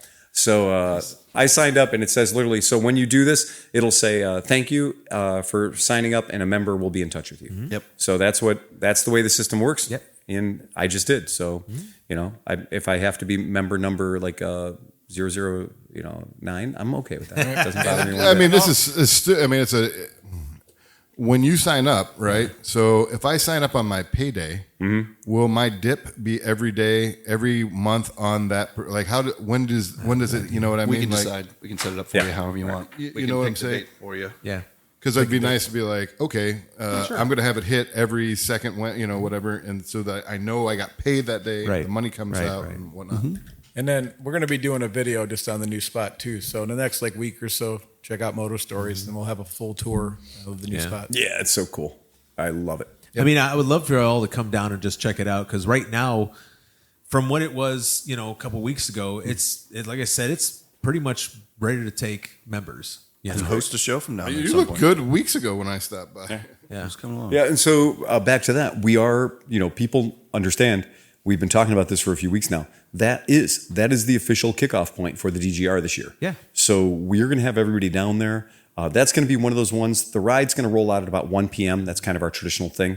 And but if anybody wants to get down there earlier, we strongly recommend it. Well, that's what we're talking Absolutely. about. Note that you need to check the traffic patterns because Yeah. the Cleveland The Marathon is marathon. that morning. Yeah. But not too bad as far as there's only a couple of ways in that you'd Are they care running about. through the flats or no? Well, this is the trick. So we've been screwed by that marathon more than once. I remember turning around. Mr. Toad's Wild Ride. Yeah, that was great. I can fit 212 motorcycles in that parking lot and never stop moving. And then have them do a figure 8 on the way out. and, great. and never stopped moving. Yeah. And I was no just one like, questioned it. They're No. just like following like fuck it, ants, let's you know? go. Yeah, let's go. And that's kind of the fun thing is like we in Cleveland we're lucky because Yeah. we're a small town. Yeah. Right. So we're a small town. We have that small town vibe.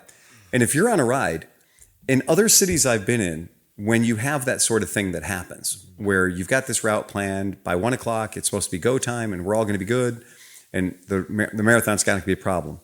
By the third frickin' turn, we knew we were screwed, double screwed. Yeah. Right. And we literally went past the cop who said, you can't go past me. Yeah. And we went past the cop and we went into the parking lot where the cop is like, you absolutely can't go into that parking lot. And I was like, yeah, that's great. Yeah, nice. And we turned around 212 bikes inside that parking lot and we were high-fiving each other because it was so tight coming in versus it was going great. out. There was Not no one room. accident. Not one fucking accident that we pulled that shit off. And I was so proud of everybody for just being cool about it. And nobody bitched, nobody groused, nobody complained. We all just rolled on. And we just rebuilt the whole route. That was what's funny is I know these people that do DGR and they're like, well, you got to pre-route. We always pre-run the route at least 2 or 3 times. Make sure there's no traffic or construction we can't beat. And it just shows you though, when you just go, fuck it. Yeah. We're just going to all of us idiots are going to go on a ride right now. It turns out we can do a pretty good job. Yeah. And we do have a bunch of people that know how to play nice together. We also have a lot of people who love to block traffic. Yeah. So that's cool. You know where it starts, you know where it ends. Yeah. And that's always been my favorite Well, thing. and here's is the like, funny thing, right? We don't keep it a secret. We always end at Porco, right? Always. Okay. So if anyone wants to look up where Flat Out Garage is And where Porco is, you can almost throw a stone and hit Porco from flat out. I'm like, so that's the ride, right? From flat out to Porco. Phil, it's going to be the shortest DGR ever, right? According to Google Maps, it is 0.9 miles. Nice. And if you're leaving Porco and going to Flat Out, it is all downhill. Yeah, it's literally all downhill from there. Yeah. So if you get Should to we just Porco, have everyone push their bikes to Porco? Your stuff doesn't start. well, I'm just saying is if you when you get to leave. Porco and you may have been overserved or something tragic happens, you just give somebody else your keys and just coast it home. Coast down. Just coast it down the hill, right? Have the recovery center be at Irish Bend.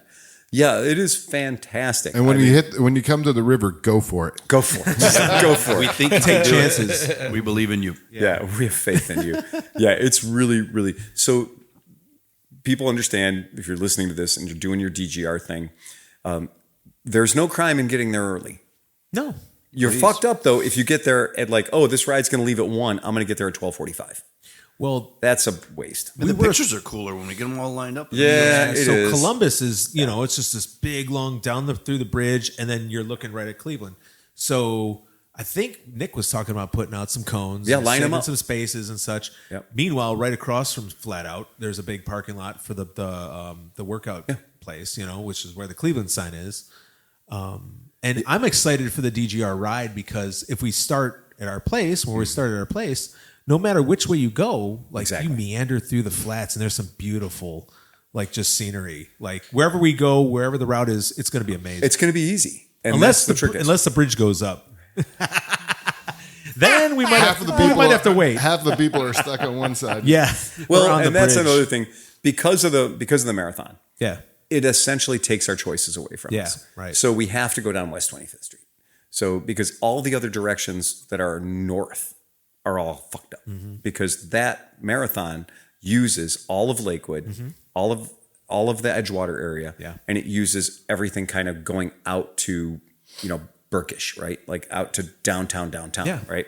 So that cocks up everything between East 18th Street and Edgewater, the Lakewood City line. Well, and then it seemed like they didn't have a limit to how long the marathon was. Remember, it was like Burger Bertha and Tom whatever. The fact that we were well after 1 o'clock because they were wait for the last person, right? And there was people wearing tutus, laughing and drinking beer, and it starts. You're like, come on, man! It starts at 7 o'clock in the morning. I think so, yeah. And they're like, no, everyone's going to be off the road by noon. No. 1 o'clock's a totally safe time for you. We'll have the police there and everything else. And I was like, okay, great. That's fine. I made all the phone calls. I talked to all the cops. I talked to everybody, public safety. We're good with this shit. I love it. We're taken care of. And then we go out and first cop we run into is like, oh, no, dude. No. Yeah. And then as soon as we got up and we could see the marginal, as soon as we could see the Edgewater Park, and we saw people walking, dragging their oxygen bottles. With tutus and all this dumb shit. And they got giraffe with the blow up suit on, and you're like, they're making a career out of it. You see all the clothes laying alongside the route? I paid my $79 to participate in this, and I'm getting every minute out of it. Yep. I'm going to be a spectacle for the full marathon. Right. So that is a challenging thing in Cleveland because we do have these conflicting events. But how cool is that there's so many events at the same time going on, but think about the DGR happens all the way around the world. It's the planet. Yeah. It's the whole damn planet. And you got just the Irish Bend, the whole thing. I don't know if you knew, they're going to put a 6,000 seat amphitheater down there. The Metro Parks bought all the land that's on the other side of Irish Bend, right behind our garage, and they're putting up high-rise bed and breakfast. I did not know that.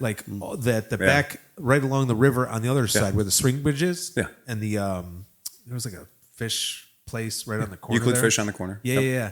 They're tearing it down. That's So what you're saying is we're going to be able to jump over bed and breakfast Absolutely. at some point. Come out of the back. It all comes back to breakfast. It does. I think that's the key takeaway here. Is the flats for years was kind of wasn't great. Now it's on such an upswing. Yeah. And now Michael Simon's It's going to take me back. It's going to take me back to the early '90s, riding all the stunt bikes through there. I was going to say when we were doing that in that era, a friend of mine went down and went to a club and went into the club by this. I'll tell you how old I am. It was DePoo's. It was next to DePoo's, and he went in and he never came out. So they dragged the river and found his body.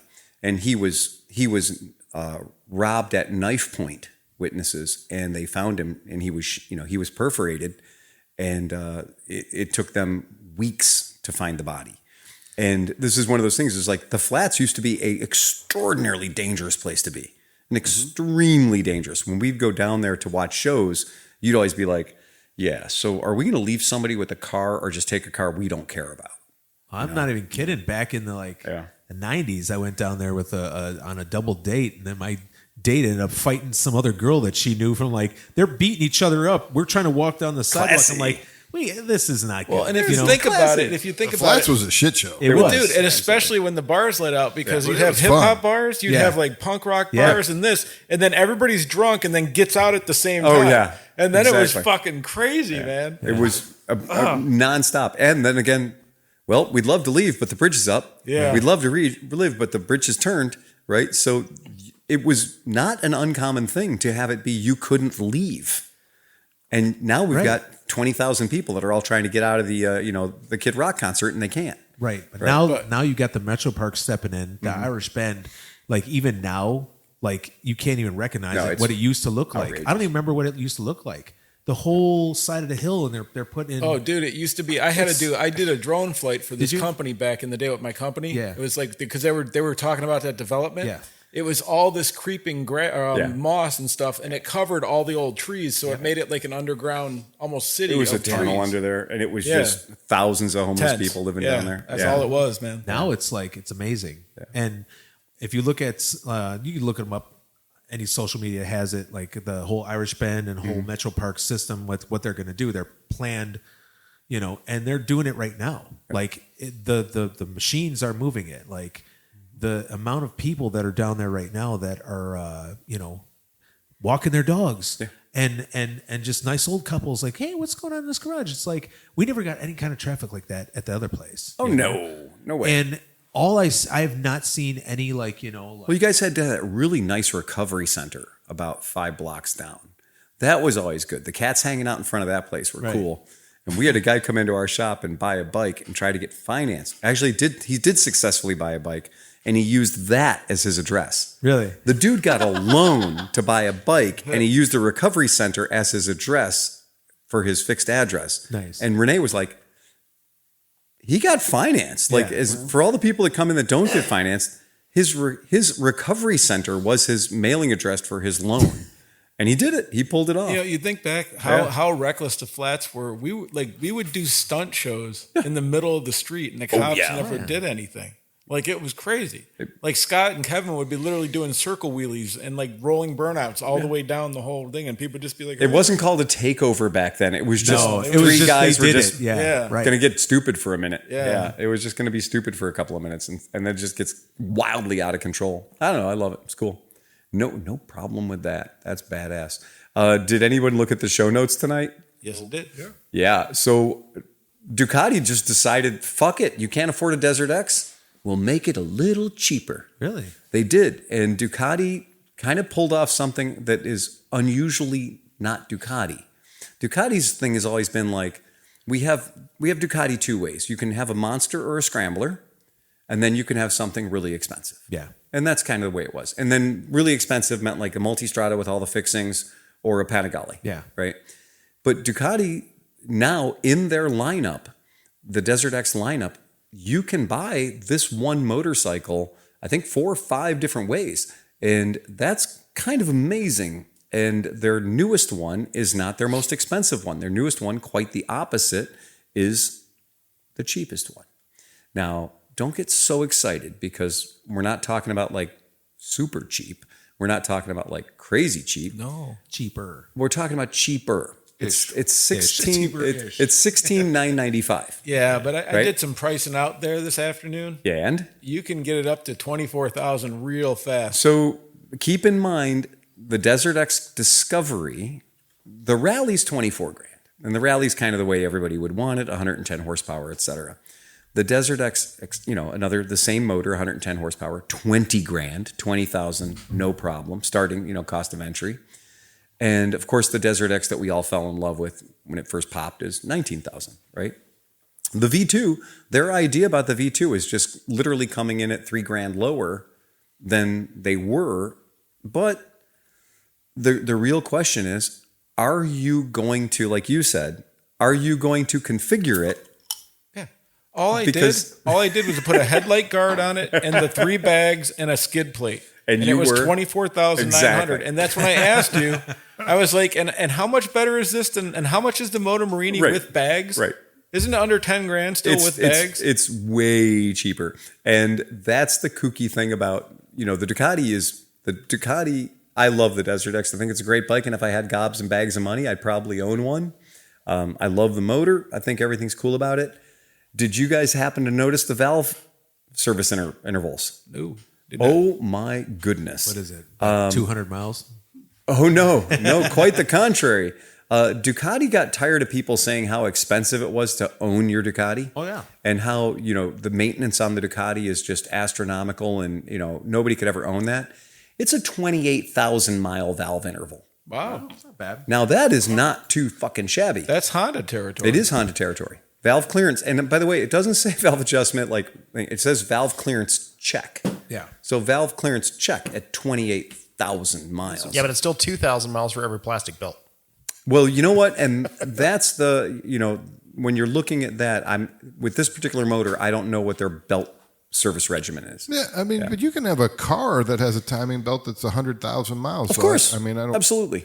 Motorcycle engines spin a lot faster and stuff like that. It's a different application. Everything has to be so tiny and light, and move at so many fucking rip'ems. They use Italian belts. They're much skinnier. They have a better diet. They have a better diet. They're full grain. Yeah. You brought it up, so I did want to take a look at it right now. So the Moto Morini Escape is $12,999. Okay. So it's $12,999 bagged out, ready to go. Everything. No, that's no bags. Which one? That's the Moto Morini, the Escape 1200. Oh, 1200. No, I was saying the 700 with bags. Oh, yeah. Wouldn't that be closer? Because that's an 800 cc. Yes, it right? would. Absolutely. So that's what I was saying. So compared to 24,000, how much is the 700 with bags? It's 8, 9. At this point, I think I'm going with Dan on this one. We don't go by cc's, we go by horsepower. Yeah. Okay. Because it's not fair to compare Moto Morini's 700, which is kicking 75 horsepower. Yeah, and this is 110. Versus this is 110 horsepower. Yeah, so go to the 1200. Okay. Got to be fair. Technically, they're only 71 cc's apart. Yeah, but they're freaking 40 horsepower Well, and apart. the 1200 is kind of a Ducati motor. Exactly. Well, that's the point. Yeah. So if you're going to do it, if you're going to go Escape, go Moto Morini 1200. That's literally half the price. It is. Yeah. It is. Yeah. So anyway, I thought that was an interesting thing.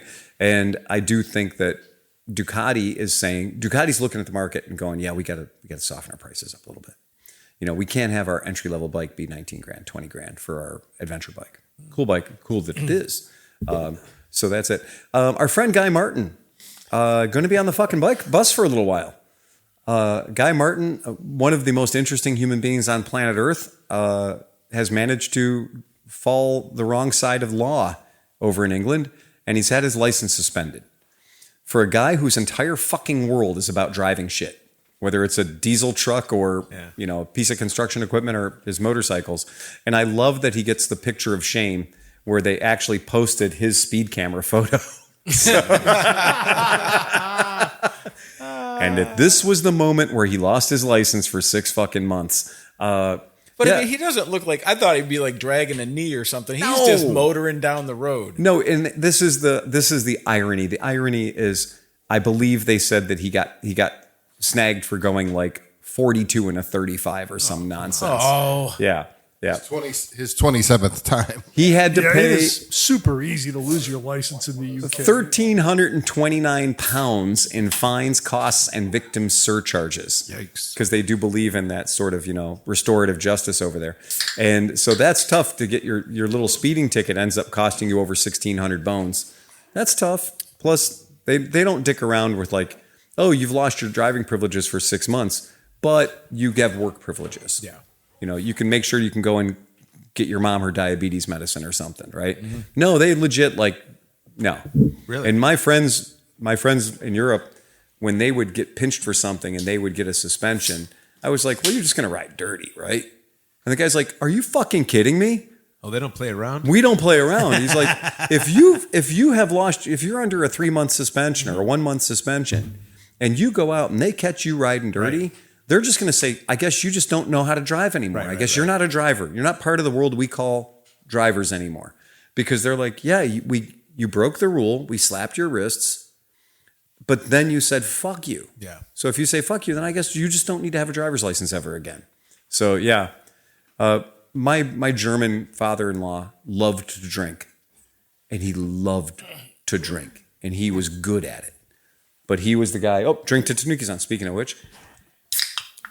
But that man was religious, would not get near a fucking car. Sure.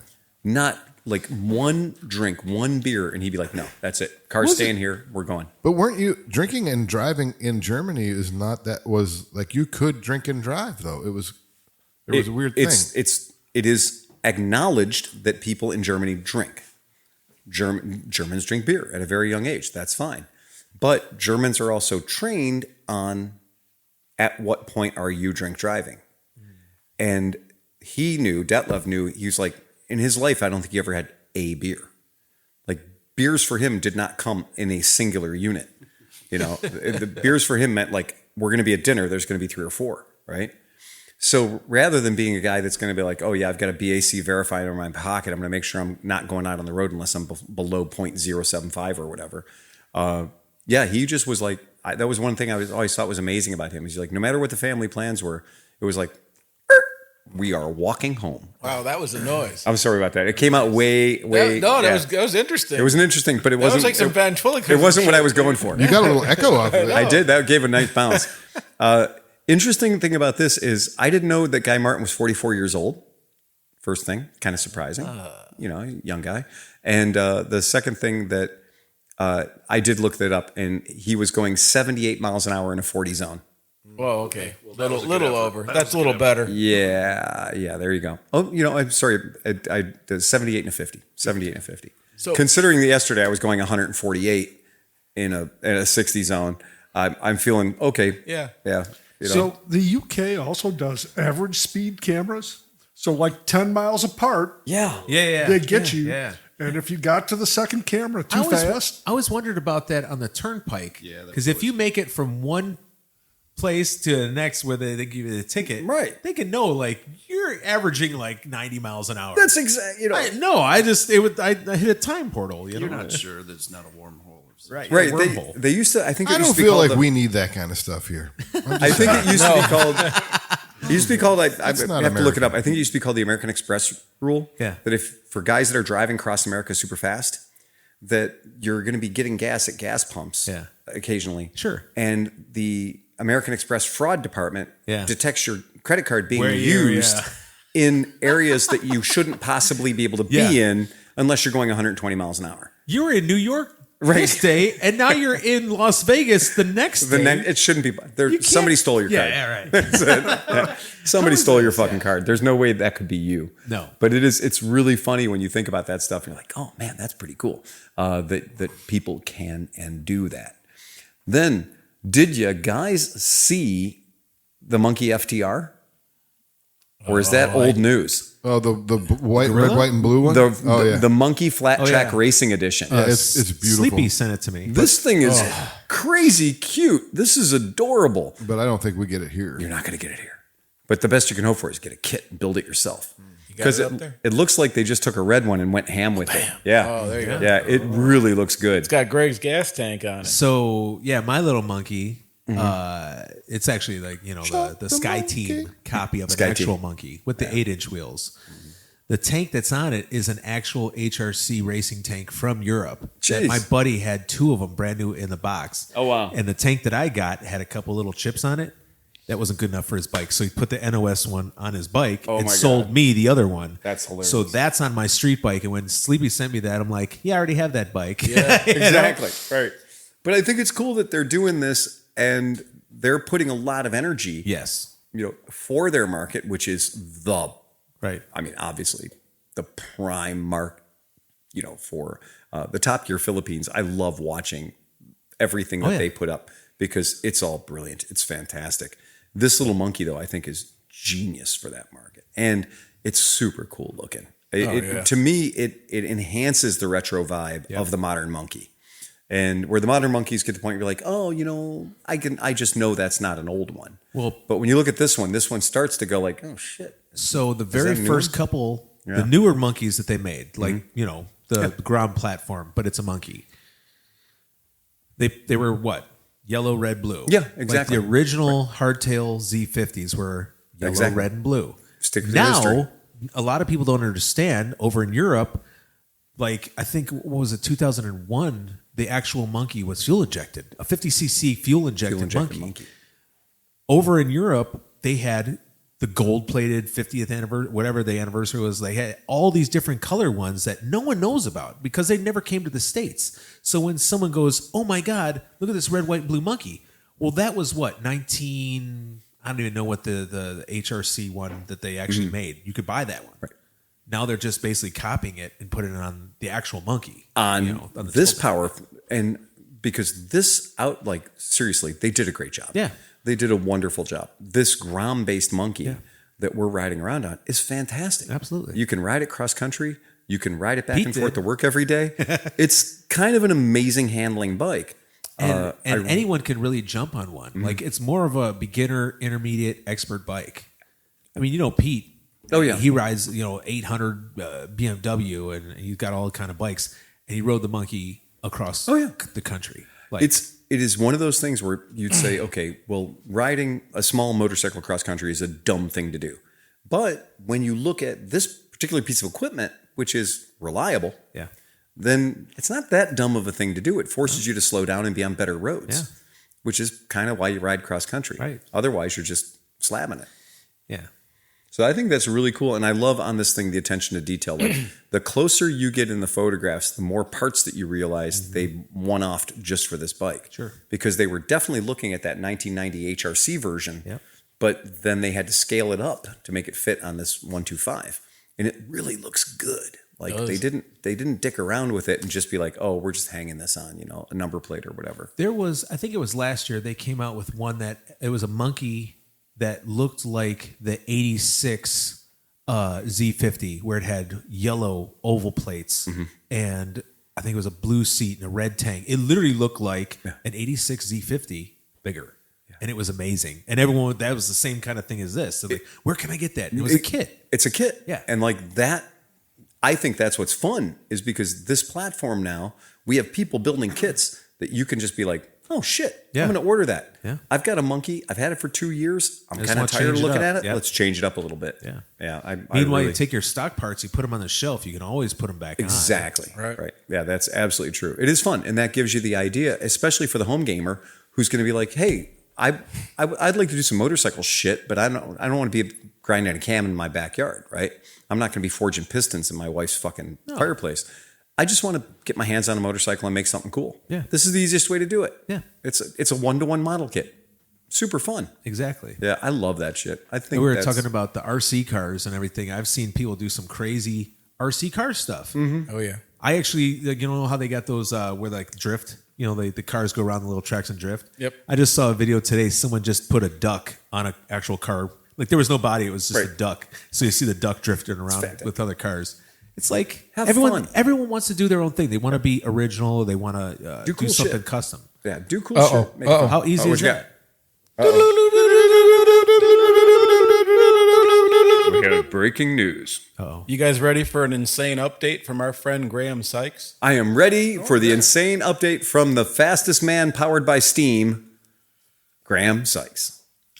Hey guys, after speaking with you guys on the podcast, we went testing at a private track in Elviston Airstrip with an all-new rocket bike. Oh. The weather was not with us, and we had a very strong head side wind for the first test. First run was a sighting run to make sure that all the systems in the bike were operating correctly, as it's all new.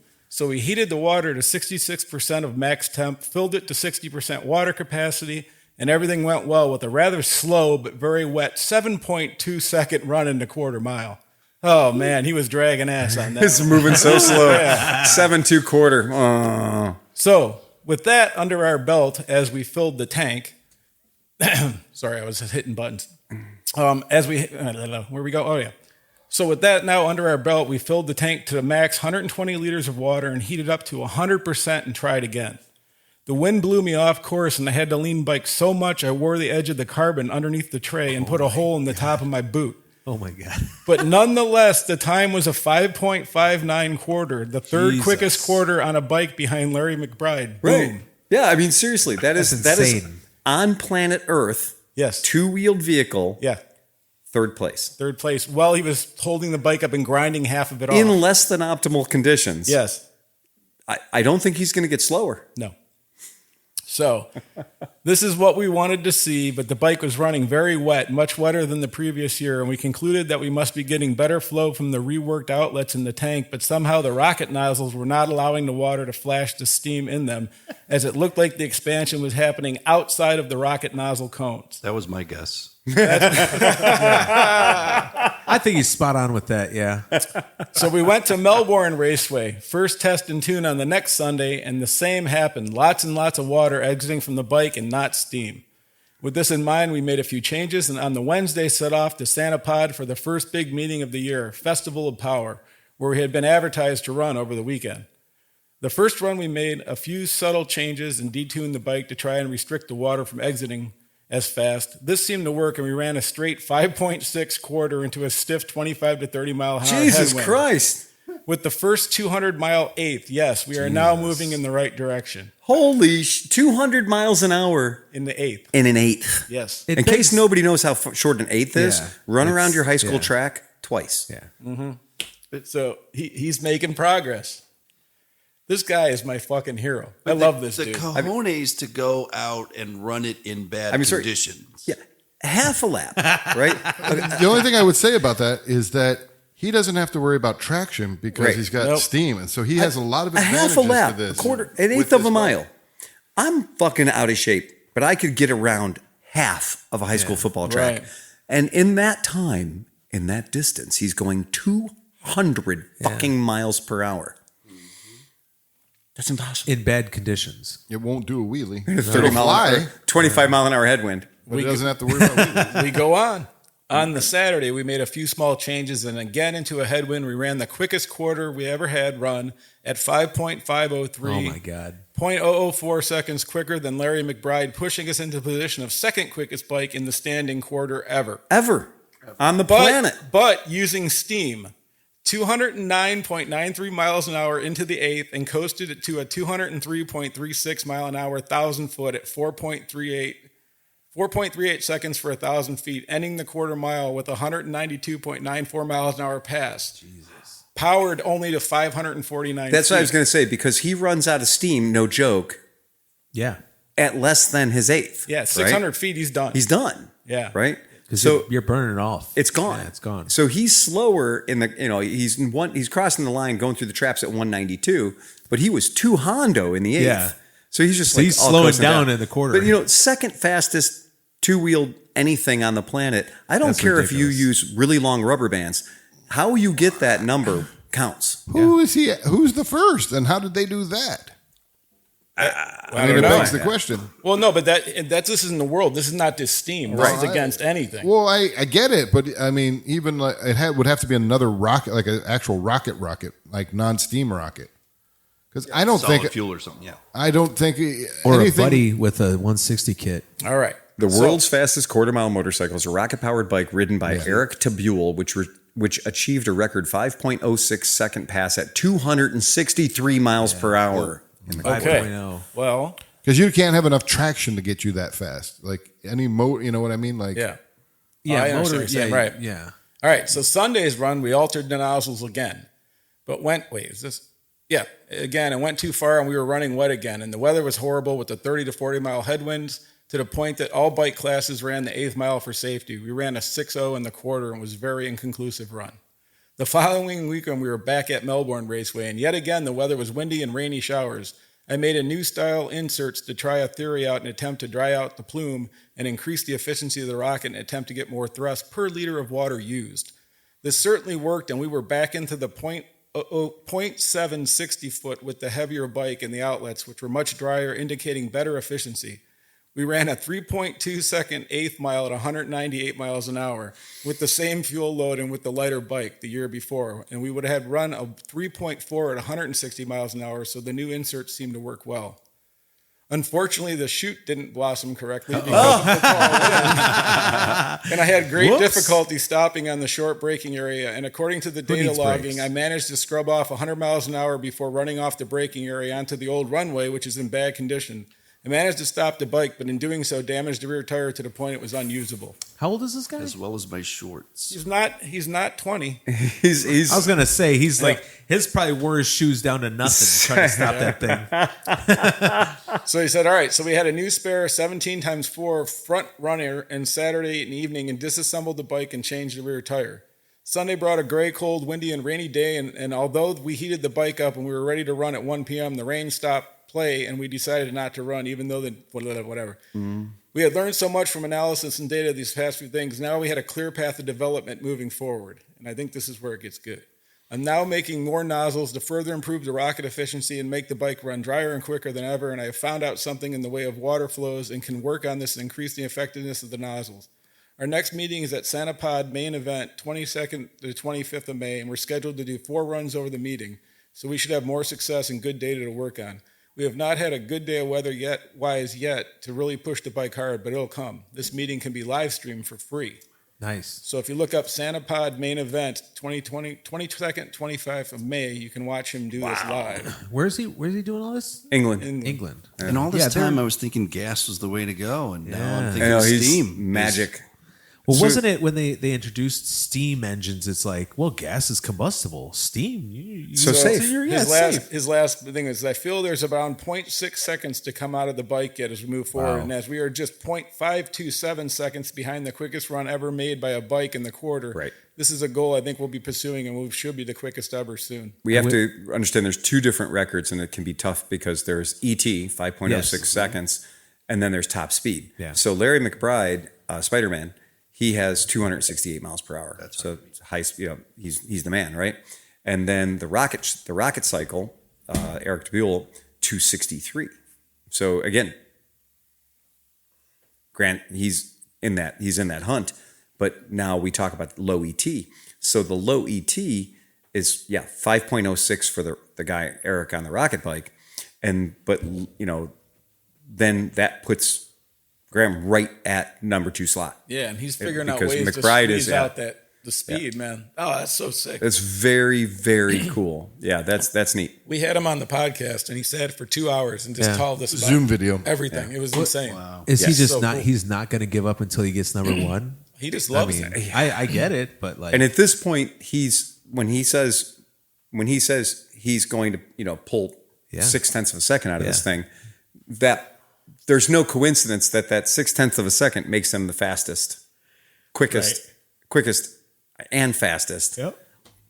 He's going to win or see God. Right. When people don't understand, when people think this might be easy or something, everything that I just read, if you think about that, he's made it sound like it was no big deal. Oh, yeah, that's the other thing. Oh, yeah. Like that changing the nozzles. I mean, yeah. how much design went into that? Like, I mean, how many hours of sitting at the He's computer? a full-blown fucking aerospace engineer. Right. Yeah. Yeah. When he says he changed nozzles, he didn't go down to the hardware store and buy more nozzles. He manufactured his own nozzles. Yes. Right. In extreme tolerances. Yeah. Good for him. It's fucking awesome to follow his. Oh, I told him, please never not runs. tell us what's going on. Oh, I know. It brings me serious joy to see what he's doing and to just be like, again, the amazing thing is not that he does this and that he does it on the steam-powered motorcycle. Right. That's amazing. That's just out of control, and your brain is really hard to get that. But it's just, how can he get on the bike with his giant balls? Because there's no way in the world when you can say, okay, ready? Here's a test. Go. Done. Yeah. That's it. Well, That's it. In the To blink be of an the eye. same guy that's got that kind of those kind of balls and that kind of brain, and to be able to pilot the thing and engineer it. And his wife supports him, and she actually like sews and does stuff to put like All like the thermal tank stuff. thermal and stuff. Right. She's That's in there nice. sewing all this stuff. Oh, dude, it's great. And then the question I asked, I was like, okay, not for nothing, but the G-forces on launch on this thing are crippling. How do you even stay on it? He goes, well, Just hold on. he said, I'm strapped to it. Oh. So Which is probably a good idea. He is no shit. He is buckled into the bike. Well, and the bike goes through around him. Yeah. I mean, it's not. He ain't going off of it. Could There's you nowhere to imagine go. he hits the button and he stays there and the bike just takes off? If his hand moves more than 10 inches away, that shuts everything off. Well, it doesn't matter if it shuts it off because it's only on 1.9 for seconds. 1.9 seconds. But think about this compared to like the top fuel guys, because like it's my moves job. his hand, the parachute I'm sitting comes there, out. The noise is coming out. I'd be standing there. It almost makes you it's shit crazy. yourself. Yeah. He's silent. It's nothing. Yeah. Nothing. It's Nothing. Gone. Yeah. That's it. It's fucking nuts. That's like zero motorcycles times 50. He's riding a bottle rocket. It is all it is. Or no, a soda rocket. A soda rocket. Yeah. It's fucking amazing. Is there anyone else that's like attempting the similar thing? Clearly the guy on the rocket bike watched a video of that, and so yes, he's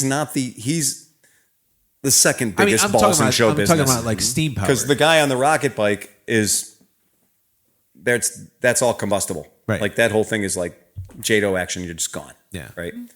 Good for him. It's fucking amazing. And the other thing about that, there's no part of that that's actually a motorcycle. Not even the fork. Nothing. There's nothing that was actually a motorcycle. It's all hand fabricated by him. Yeah. Right. Yeah.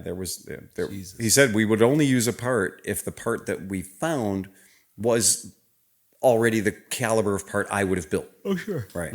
Other than that, it's Or completely for fabricated. tanks or something like that. He's just talking to the guys from NASA, like buying from their suppliers to get like the pressurized tanks and stuff. Sure. Yeah, that's insane. Man. That's the kooky part was when we talked to him, realizing that he goes down the track on 240 pounds of water. Yeah. So when he leaves the starting line, the bike is 240 pounds heavier than it is at the end of the run. The bike loses a hell of a lot of weight. Mm-hmm. Like that. It's fucking great. And just everything. You have to listen to it. It's so cool, man. Absolutely love it. Well, God damn it. We dig that shit. Yeah. Yes. Yeah, that's exactly the kind of stuff we're into. Not to do it ourselves, but to cheer you along. Well, there's always hope, a steam-powered mini bike. Dude, if he handed me the keys, I would have to try it. Oh, yeah? I mean, maybe not a full chat, but a toot. Like, Initially, I would have up been to like 30%. Maybe. Yeah, like just give me a little fucking. Initially, a little bump. I would have said no way in the world, but then after talking to the guy for 2 hours, then my confidence level just became supremely overconfident. Where I was like, clearly this guy's safety's, he's not dumb. He's got this figured out. You talk to a guy for 2 minutes and you're like, oh, okay, this makes sense. Yeah. This is not. I'm a billionaire and I built my own submarine. The propulsion. Hey, want to ride in my submarine I built? Yeah. It's really cool.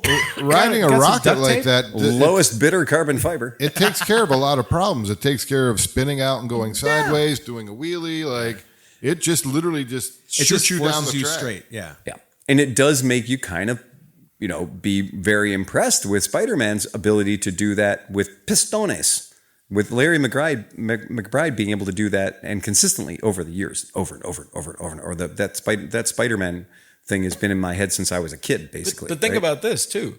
So like when you get to the top fuel bikes or the dragsters, all the shit that I fucking film all the time, those dudes get one run and they're rebuilding everything. Oh, absolutely. This dude doesn't have to rebuild shit if he doesn't crash. Puts more he water just pours in it. more water in it. So think about it. It's economical at the end of it. So those dudes, how much are they spending per run to go that That's fast? actually funny. And he's not really, I mean, obviously. And Larry McBride is 68 years old. So none of these guys are spring chickens. Yeah. Right? Mm-hmm. These guys are not kids. These guys have got a lot of time. It's that Isle of Man thing. You're like, oh man, every time I look at some guy who's riding the Isle of Man, he looks like he has the same body mass index that I do. Yeah.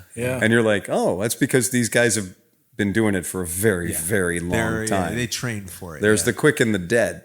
And that's that deal is like you get these dudes that are just like, yeah, man, I'm not built to run marathons. I'm not built to run sprints, but I am built to go around the Isle of Man. That's true. Yeah. And that's an interesting thing. Here we have the two fastest guys right now in the world are within about 5 years of each other. That's crazy. Yeah. And they're not young men. They're both well into their Social Security checks. We were talking about the Supercross was here. Did you guys go to the pits? Did you guys see any of the bikes in and stuff? California? I did, yeah. Oh, okay. When they were here, and I didn't know. Like we were talking, a couple of the members went down there and they were looking at some of the bikes. And they were saying and they were talking about how each bike is like everything's like titanium, everything's custom made. Oh, yeah. Like each rider has like 5 bikes and they're $80,000 a piece. They're not just off the shelf bikes. And that's why. But there are also like, so at the end of like, to the lower end of the racing class, you do have some privateers in there with all these guys. Right. So at that show, the privateer on a Suzuki beat all those fucking bikes. It's amazing. I mean, it's not a completely stock Right. Suzuki, but it's not that. You know, so that's what made it even like woohoo. You know, but like, that's the cool thing about the guy with the Steam. It's like he's doing everything himself. He doesn't have any sponsorship, does he? Oh like, yeah, he's he's got some. Yeah. But I mean, well, I'm trying to help him out. I mean, there's no one like paying his Sponsored bills. by Big right? Water. No. Big Water. Well, he has to buy. Did you mail him? Did you man. mail him some stickers to stick on his bike? Yeah, no, I'm working. He doesn't on it. just get water. He has to buy special water from power plants because special high gravity water that can produce more reliable, more predictable steam. He can't have impurities in the water. It has to be mega pure, Or it'll destroy the nozzles. Yeah, can't have So any if particles there's in it. any particles or anything, any impurities in it, He doesn't just use the Brita filter. right?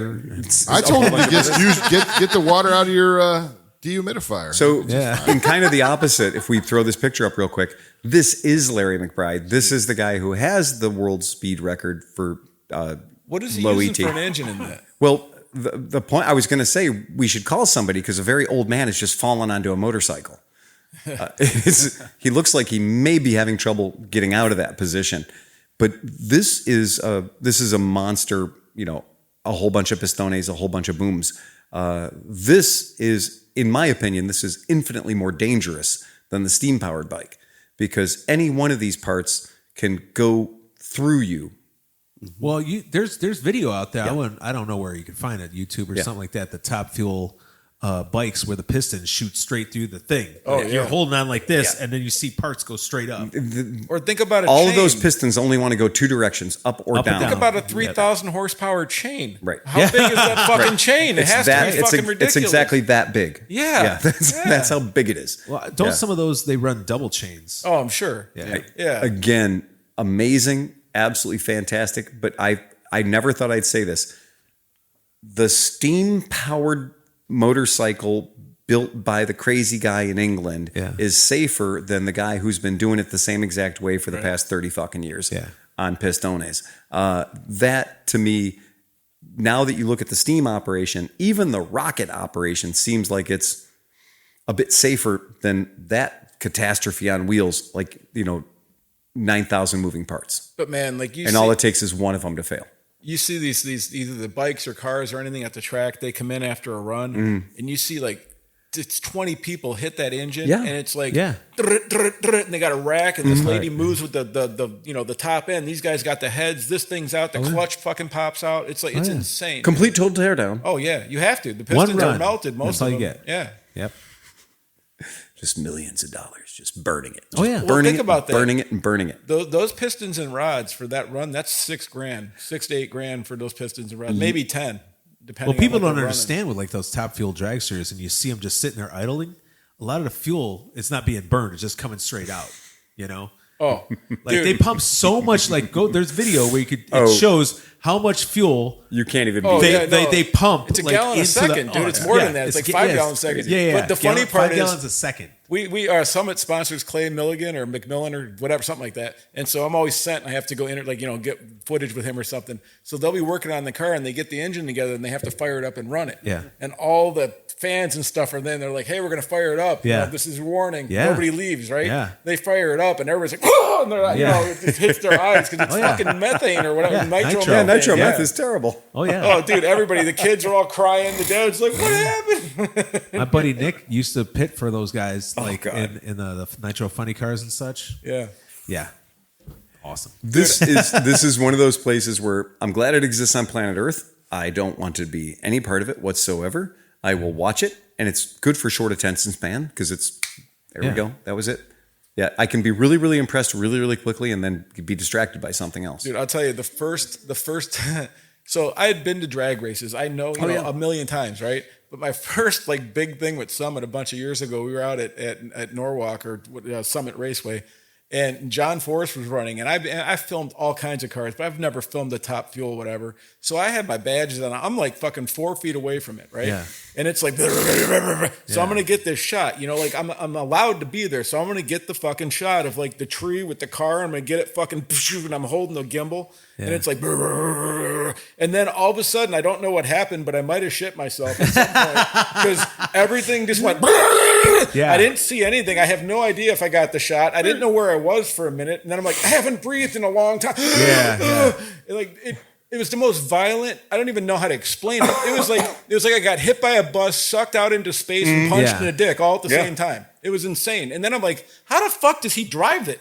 Doing that, well, he's got the benefit of 18 layers of hearing protection, a safety suit, a cage, but his all kinds body, of cool stuff around him. With all that, dude, I had hearing protection. All of the evil shit is pointed at you. All of the dangerous, all of the bang. That sound that hurts your chest. Yeah, even when you're in the stands, when you're in the stands and those things go down, it feels like someone's punching you in the chest. Yeah. There's no other way to describe it, but like that's what it feels like. Like someone's punching you in the chest. You don't understand the power of sound until that sound fucks you up. There's this girl. I was up on top of the thing next to the track. You know how like they have the press booth? Yeah. So we have access to get up there so we can shoot down like this. And this girl, the new social media girl was with me. And so she's standing there. And the cars are 80 feet away from us, right? Yeah. He blasted off and it knocked her hat off. Oh, yeah. Because we were right at the angle where like the exhaust was coming up to the building. But still, it was far as fuck. Yeah. It was crazy, man. That shit is nuts. It is outrageous. It is absolutely. Think about how much those sponsorships have to pay that those cars can. Because they might do 5 runs a weekend, right? Yeah. The Top Fuel guys, maybe 6. That's 10 to 12, 15, 20. If they break something, 100. I mean, how much thousands of dollars are going into that? Drink your Monster Energy, boys. Yeah, right. Because that's what's paying for it, right? Yeah, right. And that's that sugar water that they're selling you 3 cents worth of sugar water for $3. Yeah. So they can keep that race program going. So you can feed the marketing machine. Seems like a good cause. I fully support it. That's exactly right. I'm glad the kids are getting all that Monster Energy money. That's what plants crave. Yeah. What else are you going to do with all the money? Right, exactly. Blow it at the racetrack. How much have you spent? Oh my God. It could be worse. You could be buying vintage guitars. Oh, yeah. Don't talk to me about that. Oh. So that's pretty good. I was glad we got the update. That's super awesome. Cool. That's it. For us, the biggest thing we want people to be aware of is obviously this Sunday, get down to the auction. Get down to Skidmark and buy some cool shit because that is, you're helping. And you might get something cool for your garage. What was the website that people need to go to if they're interested? 2 cent auctions, I think. No, better yet, 2 cent auctions. And then what's your website? It's just better to go to FLATOUTGarageCleve.com. Yeah. Yep. So and I did test it. If you just type out FLATOUT Garage Cleveland. Yeah, and by going to that, it's not like you're signing up and you got to pay nothing. It's just we're going to contact you and say, what do you need? Because there kind of is going to be like a little bit of interview process. Like I said, if we get guys that go, hey, I want to join your garage because I want to do burnouts and I want to do wheelies up and down your street. Like we're going to, hey, it's not the kind of garage. That's a checkbox on the form. Right. We want to do bad stuff. Like, can I just do that without being a member? You can do that just down the street a little bit. You can. Yeah. In fact, that's a great way to make sure that you don't have to worry about, nobody will ever look you up.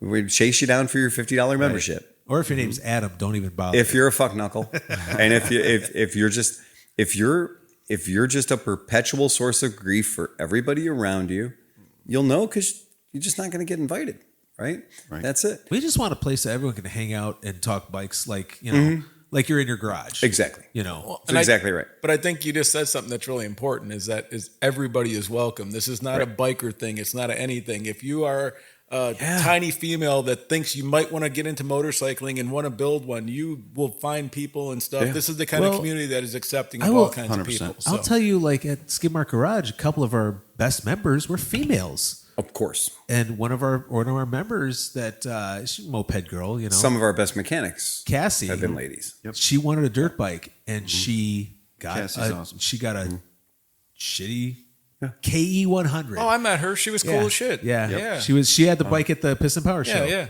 And she took 2 rust buckets, put them together, and created just a gorgeous bike. Yep. But it was all personalized to her. Like she did the Kawasaki on the tank, but then the slash that went through had like some sparkles in it. Yeah. Like she actually learned how to do leaf.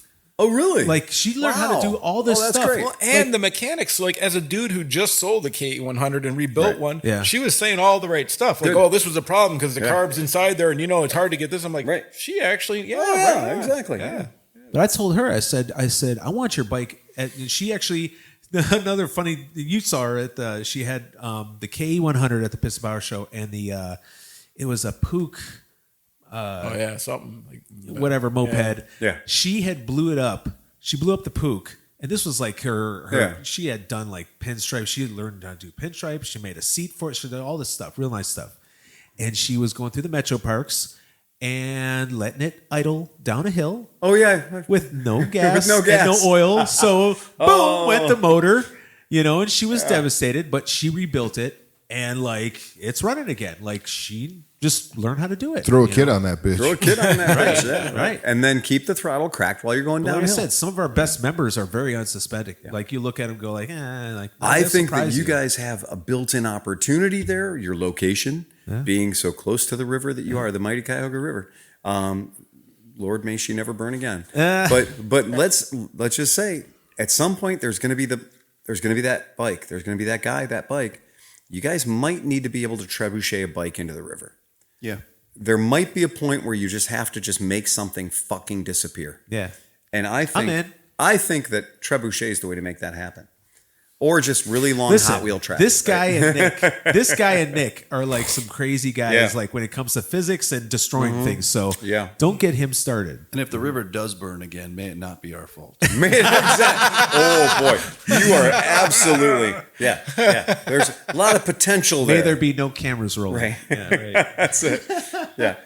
Can we send a couple more guys on kayaks down to Cuyahoga? Make sure it's still clean. I'll tell you this. Like last year, I was down there last summer, and right around the corner by the swing bridge, there's a nice little park area, little grass area, and you can go watch the concerts that happen across the river. And I'm not even kidding. There's a guy on a kayak or like a little bass boat or whatever, had a fire pit and a fire going in the middle of the boat. In the middle of his boat? It was a kayak. It was some kind of small boat. And I'm like, look, and it's on fire. And I go, what is he doing? It's an intentional cooking fire. He had a little bonfire going in the middle of his boat. And I go, It can only go so wrong. oh my God, what is he doing?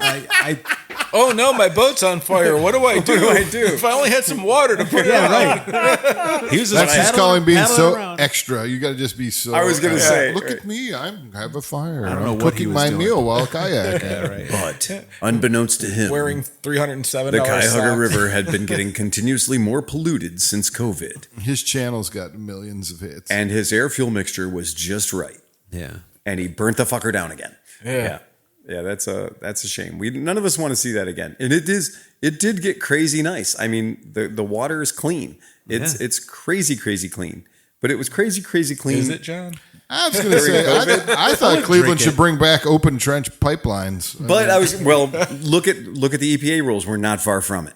Yeah, we're right now. It is one of those things where like, I'm a person that lives very close to the lake, and I swim every chance I can get. I go out there. I got my kayak, I got my canoes. I'm that kid, man. 900 feet from the water, I'm in. Yeah. And last year, I noticed she wasn't so clean as she was the year before. Yeah. She's getting a bit stanky. Let's be honest. Our whole planet is just getting gooky. Yeah, and 3 or 4 years ago, I was shocked at how clean the lake was. Right. That I could be standing on our pier and looking at the rocks. A lot of 5-6 feet underwater. A lot of people don't understand out by the 5 mile crib or whatever. It's crystal clear. Yeah. Like the lake is crystal clear except for by the shore. You know, that's why you don't go swimming after a big rain. I think we're making the case here for switching to steam. Yeah, steam. It does make perfect sense. Well, you know, you don't have to worry about the water. Riding a motorcycle. That's true. Absolutely. So that's it, guys. Sign up for the DGR. We'd love to see you guys out there. It looks like we got about 115 or 120 people already signed up. Wow. So we're in our last push. Like I said, there's going to be about 200 people that we're gonna have officially signed up for the event, and we'll be kicking it off at FLATOUT Garage. Anybody else got anything else? When you do get there, if you want to buy the elevator pass, see me. They get you to the second floor. To the second floor, absolutely. Is that where the pool is? Exactly. The VIP lounge. That's right. Right, absolutely. And again, remember, if you have too much money, and if you like bad ideas and you go to AMA Vintage Days, you need to donate to our Kickstarter for GoFundMe, right? For the ClevelandMoto Inflatable Irish Pub. Because the ClevelandMoto Inflatable Irish Pub continues to, and people have donated money to this. People have actually said, I want to be a part of this bad idea. It's actually more than that because that's the old picture. That's the old picture. Like I was going to say, something. Yeah, it's changed. And I am shocked that people are donating to this. I am stunned if it happens. But if it doesn't happen, we're gonna get that bullshit centipede thing you have to crawl through. Yeah, the human centipede. Yeah, we're gonna make them crawl through the human centipede. But don't worry, we're gonna lube it up real good first. So Phil, if somebody wanted to help us get the ClevelandMoto Inflatable Irish Pub, where would they go? Well, folks, if you did want to help, what you want to do is you want to go to. And I'm gonna try to get this absolutely right because I don't want to unsell us. So this is a GoFundMe for the ClevelandMoto Irish Pub, and it's not just a bad idea. It's a bad idea you can be a part of, and you can live in infamy. Oh, no, it's a bad idea that we're going to need the help of about 27 people to help us build it. Yes. Well, how much space does that take up? All of it. Can you show some of the interior pictures? Pretty freaking good. I just pulled them up. There you go. We got this guy from the inside. Those are tables. Yeah, this is a big unit. I don't understand how it supports itself. It was Johnny's Max high school name. Yes. Yep. It is big there's inflatable those big unit. inflatable tubes. And the fans are God. probably Giant not triangles. little Do you remember fans. the wacky inflatable arm waving tube guys? Yeah. Kind of the same concept, but it keeps the air. Right. Oh my gosh. And The fans long run and off short of is those 750 cc motors. GoFundMe.com. It's going to take a very small nuclear power plant to keep the fans going, right? Because we don't want it, dropping down on top of you. It's Oh, bad look at news that. Yeah, bears. we're at 550. We're now. at 550 Yeah. for fuck's sake. All right. Yeah, and just to let you know we're paying attention, guys. Luke Vanderhart totally must have bumped his head or something. I don't know what bad has befallen him in his life. He gave us $200 fucking dollars. Nice. Thank you so much, Luke. Yeah, so McElfresh says that's a handy. An old fashioned. Nothing like hand and deliver. Justin's in at the big 25. Chance came in at 25. Alex dropping the bomb on us with 25 or with 50. Wow. Nick DeVito giving us some of that sweet remote control action money for 50 whole doll hairs. These guys are fucking killing it. We need a big fish donor. Anson. We need Anson a big fish threw donor. down. Anson, our friend Anson, threw down 50 bones. Anson Clement. He threw down 50 bones. Sleepy's getting high on his own supply at $50. Brian Conley's in at 20. Duncan's in at $20. Tony Biddle. We all love Tony. Tony's in for 20 bones. He wants to see this shit fail. He's going to have a front row seat for the carnage. John Nadratowski. You know him. You'll love him. His kid will set you on fire. 20 whole dollars. And Anonymous. And this is what I wanted to say. Who the fuck needs to hide behind $20? Well, there's a liability concern. Literally saying I was no part of this. Yeah, I didn't want to. You can't prove I was I supported this. ever part of this bad idea. That's probably the CEO of the AMA. Speaking of which, though, Speaking of, April 30th, we're going to have the COO of the AMA and the head of the that's promotions this exact department. time next week. Yeah. 1 week from today. this is via Zoom or in person? Yeah, no, we're going to have them both Zoom in. Yeah. Yeah.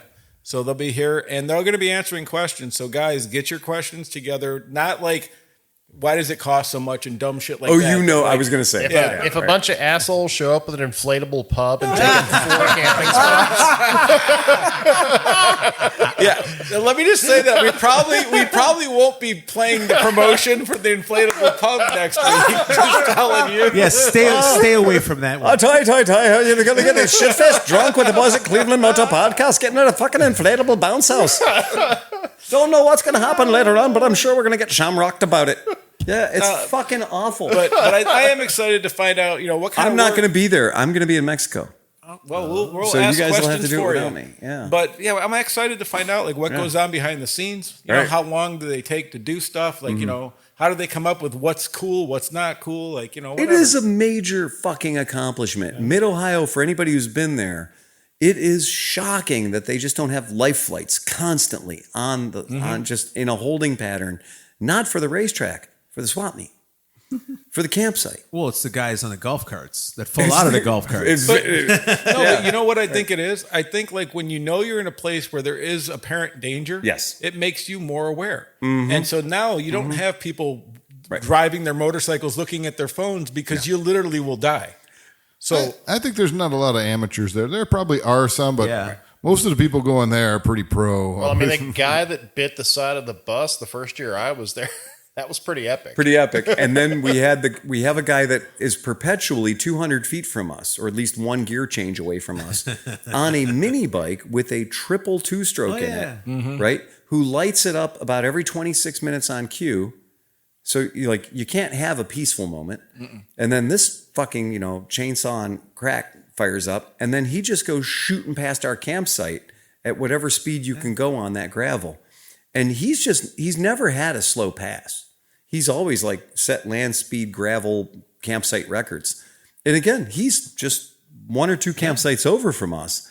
So there is that sense of perpetual, I'm going to get clipped. Oh, yeah. At some moment, my ankles are going to become upside down. I don't know. The guy that mistook the tiny little fire pit grill thing that we had. Oh my god! For not a ramp? No shit. How does that even happen? It's dude, it how was fucked on are you? Fire. It is a hibachi.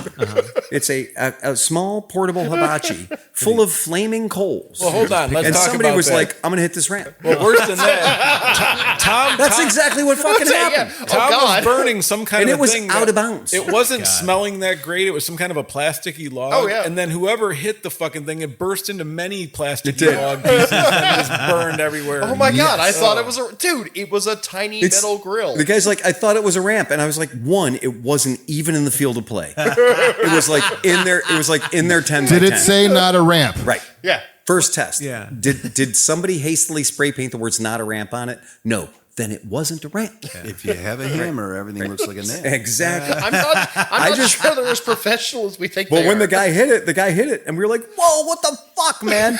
And party foul. But he didn't look okay. He didn't just blast off and throw us a bird. Yeah. He did legit circle back to own up his shame. And he did. He came back to own his shame. So I thought it was a ramp, and I was like, "On what fucking planet?" And I was and I thought about it. It's flaming ramps are kind of our speed. I was not only that, but if you think about last year, they were jumping flaming vertical ramps. That's my point. So, it was a pallet. Yeah. It was a pallet at a 45-degree salute angle, and they were just stepping up dirt bikes off of it. I'm like, there's no way hours. this guy's going to be able to jump. He's going to go through it. Next thing you know, he's 18 feet in the air. I'm like, well, very good step-up ramp, out of fucking nowhere. And I don't want to know what hillbilly kid figured out you could take an RZ125 and aim it at a pallet at a 45-degree angle and just catch mad air. That was insane. Mad air. I remember...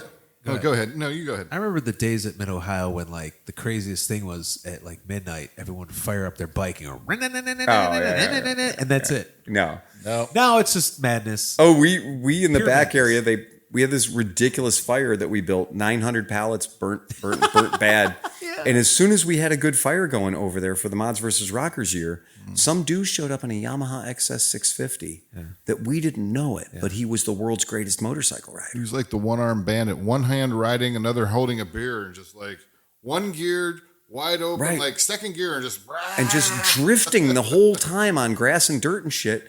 And then he was we were joking. We were we're going to put a ramp in front of a big fire and see what happens.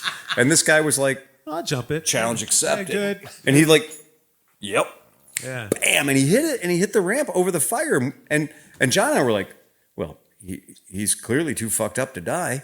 So right, he had 3 teeth in his whole head. Yeah. And he just Those are nailed the best it. riders. He nailed it, and he was unstoppable. And we got tired of watching him jump the fire. When's this thing going to run out of gas? Exactly. We're just like, fuck, man, we get it. Save some pussy for the rest of us. Yeah, right. The guy was amazing. He was great. And again, didn't get his name, don't know who he was. He just showed up, won, and left. You talk about the 45-degree ramp. When we did the track walk, those jumps, Yes. I mean, they are literally like... We had the luck of going onto the Angel Stadium field for Supercross. Oh, wow. So we were actually on the field of Supercross in between the doubles, in between the jumps.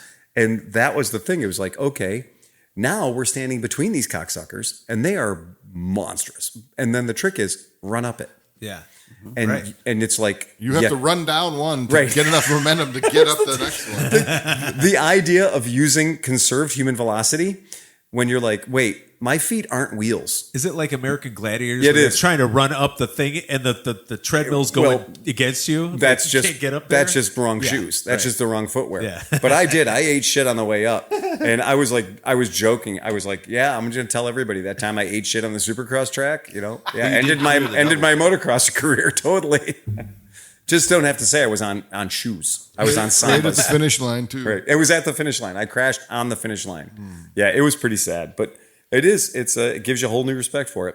Well, that's it. Anybody else got anything else? Oh, I think that was good. That was pretty good, man. Educational, informational. Ride fast and take chances. Play us out here, Johnny Mac. Bum, bum, bum, bum, bum, bum, bum,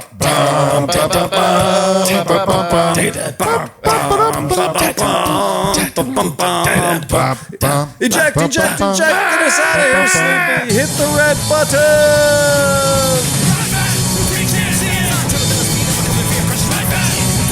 Oh. And that's why I only do one show a week.